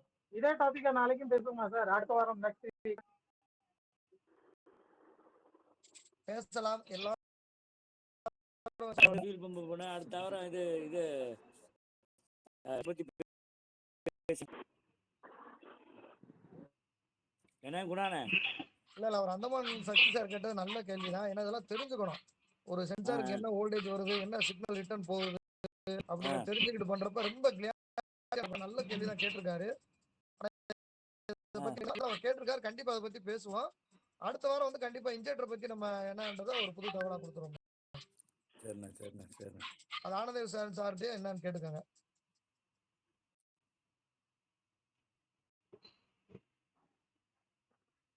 Hello, mic testing. ஆளக்கானவரா? வணக்கம். ஏன்னா மன்னிக்கணும், இந்த படம் வந்து எடுத்து போட்டுட்டு இருந்தேன். பாத்தீங்கன்னா தெரியும், இந்த ஃபியூல் இன்ஜெக்டரோட ரெசிஸ்டன்ஸ் எடுத்து போட்டுட்டு இருந்தேன். அதனாலதான் இந்த டாபிக் இன்ட்ரெஸ்டிங்கா இருந்துச்சு அப்படின்னா நெக்ஸ்ட் வீக் இதே வச்சுக்கலாம். நான் ஒன்றும் பிரச்சனை இல்லை. இன்னும் கலெக்ட் பண்ணி வரட்டும். இல்ல நிறைய விஷயம் ஊத்தலாம். சரி, சொல்லுங்க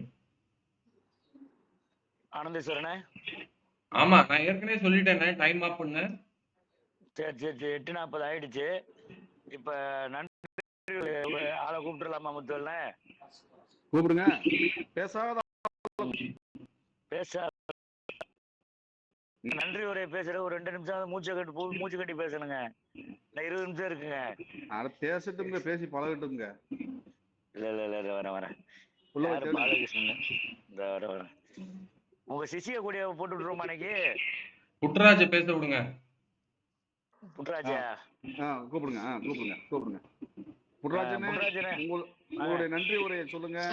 இந்த மீட்டிங் எப்படி இருக்குது, இதனுடைய விரிவாக்கத்தை வந்து கொஞ்சம் நல்லா உங்களுடைய கொங்கு தமிழ்ல சூப்பரா பேசுங்க. கொங்கு தமிழா? ஆமா, ஐயோ செல்லத்தமிழ் எதுவுமே கிடையாது. அனைவருக்கும் வணக்கம். ஆசிரியர்களுக்கு வணக்கம் சார். இது வந்து நான் 2 வருஷமா இந்த கூகுள் வந்துட்டு இருக்கேன். ஆனா ஒரு நாளைக்கு ஒரு விஷயமா பார்த்துட்டு அந்த கத்துக்கும் போது இன்னும் முன்னாடி என்னென்ன நெடுக்கும்னுட்டு எனக்கு தெரிஞ்ச ஆயிட்டு இருக்கு. இதே இன்னைக்கு கனகராஜ் இந்த ஃபியூல் பம்ப் பத்தி பேசினாரு. நம்ம குணா சாரு நிறைய தடவை அவங்களுக்கு கான்டாக்ட் பண்ணிட்டு நான் பார்த்தது கிடையாது, பேசியிருக்கேன் போன்ல. சார் இதே மாதிரியே எனக்கு இது ஒரு என்னது ஒரு ஃபர்ஸ்ட் எனக்கு ஆனந்தேஸ்வரன் தான் எனக்கு தாய் மாதிரி இந்த கூகுள் மீட்டு. அதோட ஒன்னொன்னா விஷயமா கத்துட்டு போயிட்டே இருக்கேன். நான் கத்துக்கிட்டு மற்றவங்களுக்கு நான் ஒரு 4 பேருக்கு கத்துக் கொடுக்க மாதிரி நான் வளர்ந்துட்டு இருக்கேன். வணக்கம், நன்றி. இதே மாதிரி நல்லபடியா போகட்டும். வணக்கம். வணக்கம் சார். முத்துவல்ண்ணே ஒசுக்குன்னு முடிச்சிட்டாரு. அதான் இருங்க, கூடிய பேசுவாரு, 15 நிமிஷம் பேசுவாரு, இருங்க அவரை கூப்பிடுறேன். இருக்காரு ஐயா முட்டி மாமா, செந்தில் மாமா. வணக்கம் வணக்கம் மாமா சார். வணக்கம் நன்றி ஒரு நன்றி ஒரு நன்றி ஒரு நன்றி ஒரு இன்றைய தினம் நம்மளுடைய கூகுள் ஹைடெக் கூகுள் மீட் ஆனது மிகவும் சிறப்பாக நடைபெற்றது. பம்ப்ல ஆரம்பிச்சு ஹிந்தியில கொஞ்சம் ப்ராப்ளம் ஆயிடுச்சு, அப்புறம் பழையபடி தமிழுக்கே சரியா போயிடுச்சு. ரொம்ப சிறப்பாகவும் இருந்துச்சு. இதனுடைய பாத்தீங்கன்னா அடுத்த வாரத்துக்கும் ஒரு பம்பை பத்தி பேசணும் அப்படின்னா அதை சார்ந்து ஒரு இன்ஜெக்டரை கொண்டாந்தோம்னா இன்னும் கொஞ்சம் சிறப்பா இருக்கும். அந்த சென்சார்களோட கனெக்டை வந்து நம்ம சக்திவேல் பிரதர் கேட்டிருக்காரு, அதுக்கு குணான்னு சொல்றேன்னு சொல்லியிருக்காரு. அதை அடுத்த வருங்காலங்களில் கொண்டு போய்க்கலாம். இது வந்து ரொம்ப சிறப்பா ஒரு தொடர்ச்சியா போகும்போதும் அடுத்த வாரம் கேட்கிற கேள்விகளுக்கும் ஒரு புரிதலுக்கும் நம்ம ஆளுகளுக்கு சரியாவே இருக்கும். ரொம்ப சிறப்பா இருந்துச்சு இன்னைக்கு. ஸ்பெஷலா வந்து கௌசன்னானும் ரொம்ப சிறப்பா சொல்லி கொடுத்தாங்க. எல்லாருமே ரொம்ப அருமையா சொல்லியிருக்காங்க. இந்த மீட்டிங் ஆனது ரொம்ப சீரும் சிறப்பமா இருக்கு. வரும் காலங்களில் இன்னும் சீரும் சிறப்பா வழிநடத்தி கொண்டு போறதுக்கு 2 ஜாம்பவான்கள் இருக்காங்க. அனைவருக்கும் நெஞ்சார்ந்த நன்றி வணக்கத்தையும் தெரிவித்து கொள்கிறேன். நன்றி, வணக்கம். ஐயமுட்டி செந்தில்குமார். நன்றி நன்றி. அதாவது வந்து அடுத்த வாரம் டாபிக் இந்த வாரமே சொல்லணும்னு எதுக்காக சொன்னோம்னா, அடுத்த வாரம் இன்னும் அதோட எல்லா உறவுகளுக்குமே அந்த வந்து தேடுதல் வந்து நிறைய இருக்கும். அவங்களோட சொந்த அனுபவத்தை சொல்லணுங்கிறதுக்காக தான் அடுத்த வாரம் டாபிக் இந்த வாரமே அறிவிச்சு அப்படின்னா அதுல தேடுதல் கூடுதலா இருக்கும் அப்படிங்கிறதுக்காக தான் சொன்னேன். குணானே, அடுத்த வாரம் தேடுதல் என்னன்னு இந்த வாரமே சொல்லிருங்க குணானே. இந்த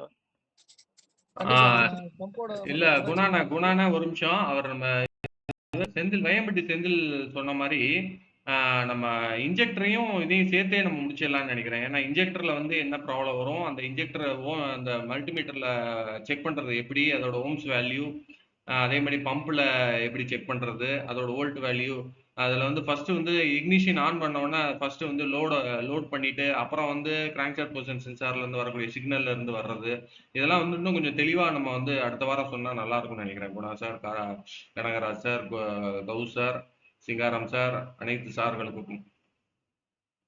கண்டிப்பா சார், கண்டிப்பா. அது ஏன்னா பம்பை பத்தி பேசினதுக்கு அப்புறம் அடுத்து இன்ஜெக்டர் தான் பேசணும். அப்பதான் கரெக்டா இருக்கும் அது தொடர்ச்சியா வர்றதுக்கு. ஒரு இன்ஜெக்டர் எப்படி உருவாகுது, எப்படி அது தெளிக்கிறதுல இருந்து எல்லாமே நீங்க சிறப்பா எடுத்து கொடுத்துருக்கீங்க. அடுத்த வாரம் இதனை தொடர்ந்து நம்ம கொண்டு போகலாம் சார், நல்லா இருக்கும்.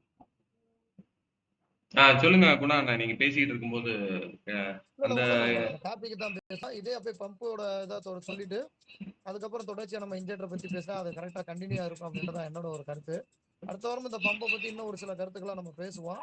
பேசிட்டு அதுக்கு கண்டிப்பான முறையில இந்த இன்ஜெக்டரை பத்தி அந்த பாடத்தை இன்ஜெக்டர்ல என்னென்ன இருக்கு, அதுல என்ன வகை இருக்கு, அது எப்படி வேலை செய்யுது அப்படின்றதை நம்ம ஒரு தெளிவான ஒரு புரிதலோட அடுத்த வாரம் நம்ம டாபிக்கை வச்சுக்கலாம். ஏன்னா இன்ஜெக்ட் அதுக்கு அடுத்த வாரம் தொடரும்னு நினைக்கிறேன். ஏன்னா இன்ஜெக்டர் ஓவர்ஃப்ளோ ஆகுமா, பெட்ரோல் ஓவர்ஃப்ளோ ஆகிற மாதிரி இன்ஜெக்டர் ஓவர்ஃப்ளோ ஆகுமான்றதையும் ஒரு கேள்வியா வச்சுக்கலாம். குணான ஒரு சின்ன கோரிக்கை, அதாவது வந்து இப்போ இந்த ஃபீல்ட் பம்புக்கு வந்து என்ன வோல்டேஜ் தேவைப்படும், அதுல வோல்டேஜ் ஸ்பீடு குறையுமா அப்படிங்கிறதையும் கொஞ்சம் அடுத்த கொஞ்சம் விளக்கமா சொல்லிருங்க குணானே. அடுத்த வாரம் நானே அதை சொல்லிடுறேன். குணானே நீங்களும் சொல்லுங்க, நானே சொல்லிடுறேன். நீங்களாம் சொல்ல வேணாங்க, நாங்க கேட்டது குணானனை தான் கேட்டேன், நீங்க பேசக்கூடாது, சரிங்களா? ஆப் வைக்கிறீங்க பாத்தீங்களா? அப்பலாம் இல்லங்க, உண்மை நிலவரத்தை சொல்லுங்க. Okay okay, no problem. ஒரு நல்ல தகவல். அவர் ஆனந்தேஸ்வர் சார்கிட்ட இருந்து நம்ம தகவல் நிறைய வாங்கிக்கலாம். புது புது தகவல் வச்சிருப்பாரு. அதனால அவரும் பேசுறப்ப நல்லா இருக்கும், சிறப்பா இருக்குன்றதா என்னோட கண்டிப்பானே. அதுக்கு என்ன வோல்டேஜ் தேவை, அந்த மோட்டாரை வந்து எந்த வகையில நம்ம அதை செக் பண்ணணும், மல்டிமீட்டர் ஆட்டோமேட்டிக் மல்டிமீட்டரை பத்தி பிரச்சனை இல்லை, ஒரு டிஜிட்டல் மல்டிமீட்டரை வச்சு எந்த இதுல வச்சு அதை எப்படி எந்த முறையில செக் பண்ணுங்கிறதையும் கொஞ்சம் கூடுதலா தகவலை கொடுங்க குணானே. கண்டிப்பானே. மோட்டாரோட பிரஷரே நம்ம ஆர்ம்ஸ் ரேட்டிங்லயே கூட கண்டுபிடிச்சலாம் அந்த மாதிரி இருக்கு. ரைட், அதான் கொஞ்சம் கூடுதலான தகவலை கொண்டுட்டு வாங்க. ஆமா, இப்ப பிரஷர் வந்து கேஜ்ல நம்ம செக் பண்ற தகவலை ஒரு ஆர்ம்ஸ் மீட்டர்ல வச்சு அது என்ன ஆர்ம்ஸ்ல ஓடுது, அப்ப மோட்டர் ஃபால்ட்டா அப்படின்றத நம்ம கண்டுபிடிச்சலாம். நம்ம அடுத்த வாரம் ரைட். நன்றி. கனகராஜனே, கௌசனே, பொன்னேரி செல்வண்ணே, குணானே, அனைவருக்கும் மனமார்ந்த நன்றியையும் வாழ்த்துக்களையும் தெரிவித்துக் கொள்கிறேன். முத்துவல்ல அனைவருக்கும் என்னுடைய சார்பாகவும் இந்த கைட்டக்கான் கூகுள் மீட் வலைதளத்தின் சார்பாகவும் நன்றிகளையும் பாராட்டுகளையும் தெரிவித்துக் கொள்வதில் கோடியிலிருந்து முத்துவேல். இது தொடர்ச்சியாக நல்லா ஒரு பெரிய ஒரு லெவலுக்கு வரணும் அப்படின்னு வேண்டிக் கொள்கிறேன். அனைவரும் ஒத்துழைப்பு தாருங்கள். வேற மாதிரி லெவலுக்கு கொண்டுட்டு போகணும் அப்படின்னு ஒரு சின்னதாக ஒரு திட்டம் இருக்குது. அதை வரும் காலங்களில் அதை தெரிவிக்கப்படும். இப்பயே அறிவிச்சிட்டோம்னா அது ஒரு மாதிரியா இருக்கும். அதுக்காக ஒரு நல்ல ஒரு திட்டம் ஹைடெக் கூகுள் மீட்ல அறிவிப்போம் தெரிவித்துக் கொள்கிறேன். அனைவருக்கும் நன்றிகள். பல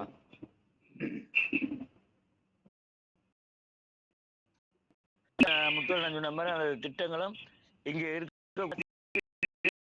பேரில் தான் அந்த திட்டங்களை அறிவிக்கப்படும் என்பதை இதன் மூலம் தெரிவித்துக் கொள்கிறோம்.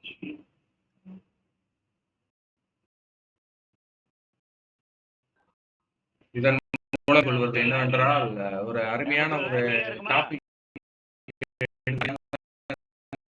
அண்ணன் அருமையான கணீர் என்ற பேச்சு, சிங்காரண்ணனோட கணீர் என்ற பேச்சு, அப்புறம் நம்ம பவானி குழந்தைத்தனமான பேச்சு எல்லாருமே கவர்ந்துருக்கு.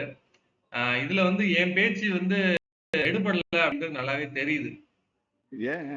பரவாயில்ல, குரலுக்கு மத்தியில என் குரல் அந்த அளவுக்கு ஷார்ப்பா இல்லைன்னு நினைக்கிறேன்.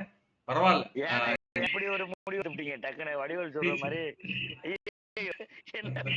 இல்ல இல்ல, ஏன்னா உங்களோட குரல்லாம் பார்க்கும்போது இன்னும் அந்த ஒரு கோர்வை வருதுல, அந்த கோர்வையா கொண்டு போறது எல்லாமே பக்காவா, எல்லாம் குணா சாரா இருக்கட்டும், கனகராஜ் சாரா இருக்கட்டும், குழந்தை அண்ணனா இருக்கட்டும், கௌஸ் சாரா இருக்கட்டும், எல்லாருமே அந்த கோர்வையா கொண்டு போறீங்க. எனக்கு அந்த கோர்வை வரல. அப்ப நான் கத்துக்கிற ஸ்டேஜ்ல இருக்கேன். ஓகே, உட்காந்து வாட்ச் பண்ணிட்டு இருக்கேன். இனிமே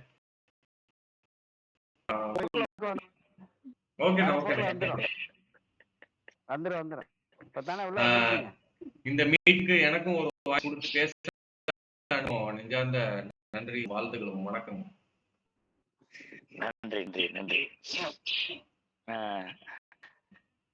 அனைவரும் அப்படியே எல்லாருமே நன்றி சொல்லிட்டு நன்றி. சிறப்பா இருக்கு. ஒருங்கிணைப்பு நம்ம சிங்காரவர்கள் சிறப்பா பண்ணியிருந்தாங்க. முத்துவேல் எல்லாருமே புது புது நிறைய கற்றுக்கிட்டோம். கலந்து கொண்ட அனைவருக்கும் நன்றிகளும் வாழ்த்துக்களும். நன்றி. எனக்கு நம்ம ஏதோ ஒரு நாய் சவுண்ட் கேட்டு குலைக்கிற சவுண்ட், குட்டி பப்பி சவுண்ட் கேட்டுச்சு. அது யாருன்னு தெரிஞ்சுக்கலாமா? சார் அது உங்க இருக்க குட்டி பப்பி. குணா குணா உங்க வீட்லயா? குணா நான் உங்க வீட்லயா? எங்க வீட்லயும் இருக்குண்ணா. எங்க வீட்லயும் ஒரு குட்டி பப்பி இருக்கு. பயங்கர சேட்டை. சார் ஜெர்மன் ஷெப்பர்ட் வாங்கியிருக்கிறாரு. அவர் பாட்டியே கொடுக்கல. ஆனந்தீஸ்வரன் சார் ஒரு German shepherd, Anandeeswaran sir German shepherd வாங்கியிருக்காரு. காஞ்சி சொல்லுங்க. காஞ்சிவா?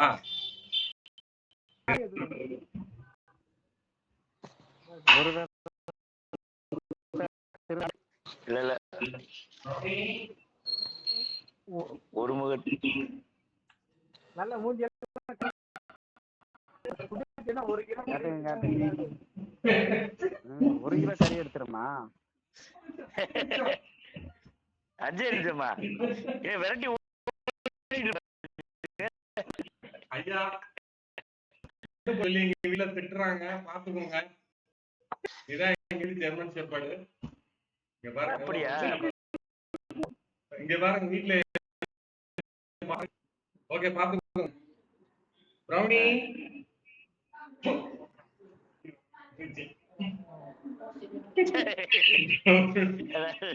பிள்ளைகளை கொஞ்சம் கூட நாயை கொஞ்சம் தான் பெரிய விஷயமா இருக்கு. ஆமா ஆமா, வீட்டுக்குள்ளேயே தான் இருப்பாரு.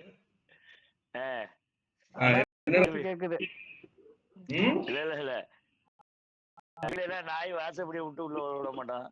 எங்க வீட்டுல ஃபுல்லாவே வீட்டுக்குள்ளதான், வீட்டுக்குள்ளேயே தான் இருப்பாரு. அது சொல்றீங்க. ஹாய் சொல்லுங்க.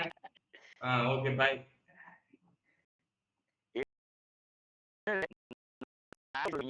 என்னது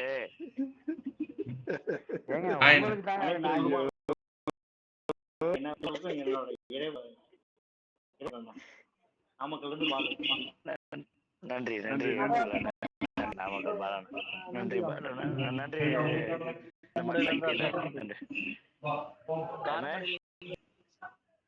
சார் கூகுள் மீட் பண்ணலாம் சார். ரைட் போயிட்டு வரேங்க. வாங்க நன்றி நன்றிண்ணே. அதாவது வந்து இப்ப நாங்க ஒரு 6-7 பேரா பேசிட்டு இருக்கோம். மீதி நண்பர்களா உங்க கேள்வி கிடைக்கிற எழுப்புங்க, அப்பதான் இன்னும் நிறைய விடைகள் கிடைக்கும். கூகுள் மீட் சிறப்பா நடந்துச்சு.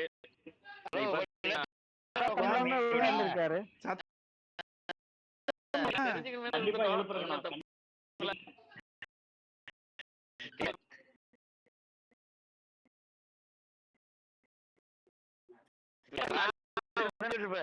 உள்ள இழுத்து விட்டுருப்பேன். ஐயா விட்டுட்டேனே.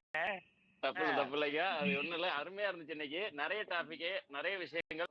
இப்ப நம்ம செந்தில் சொன்ன மாதிரி தொடர்ந்து அதே போல இன்ஜெக்டர் பத்தியான விஷயங்கள் வரும்போது புரிதல் நிறைய இருக்கும்.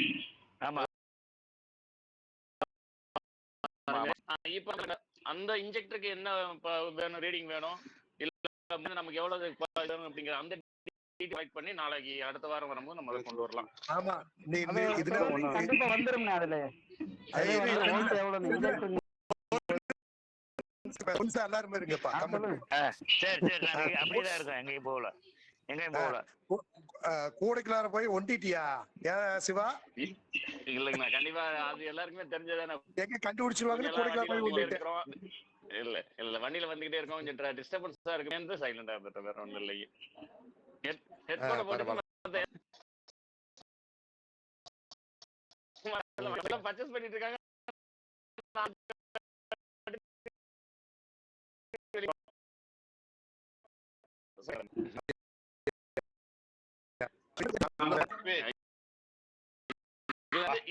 கூடாது. எங்க என்ன சொல்றது, குழந்தை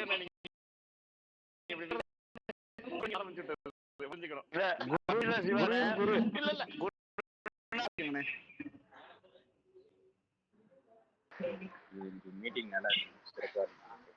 புதுசா நிறைய தெரிஞ்சுக்கிட்டேன், நிறைய கத்துக்கிட்டேன். நன்றி. வாங்க. சுந்தர்ராஜ் குரூப்லயும் பேசுங்க. பிரபுண்ணே, என்ன பேசுற வீடியோ ஆன் பண்ணிட்டு மீட் எடுக்காம பேசுறீங்கன்னு நினைக்கிறேன். பிரபுண்ணே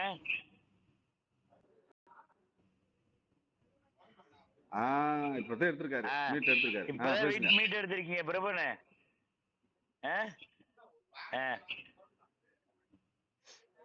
வணக்கம் வந்தவாசி பிரபு சார், உங்களோட குரல் கேட்கல.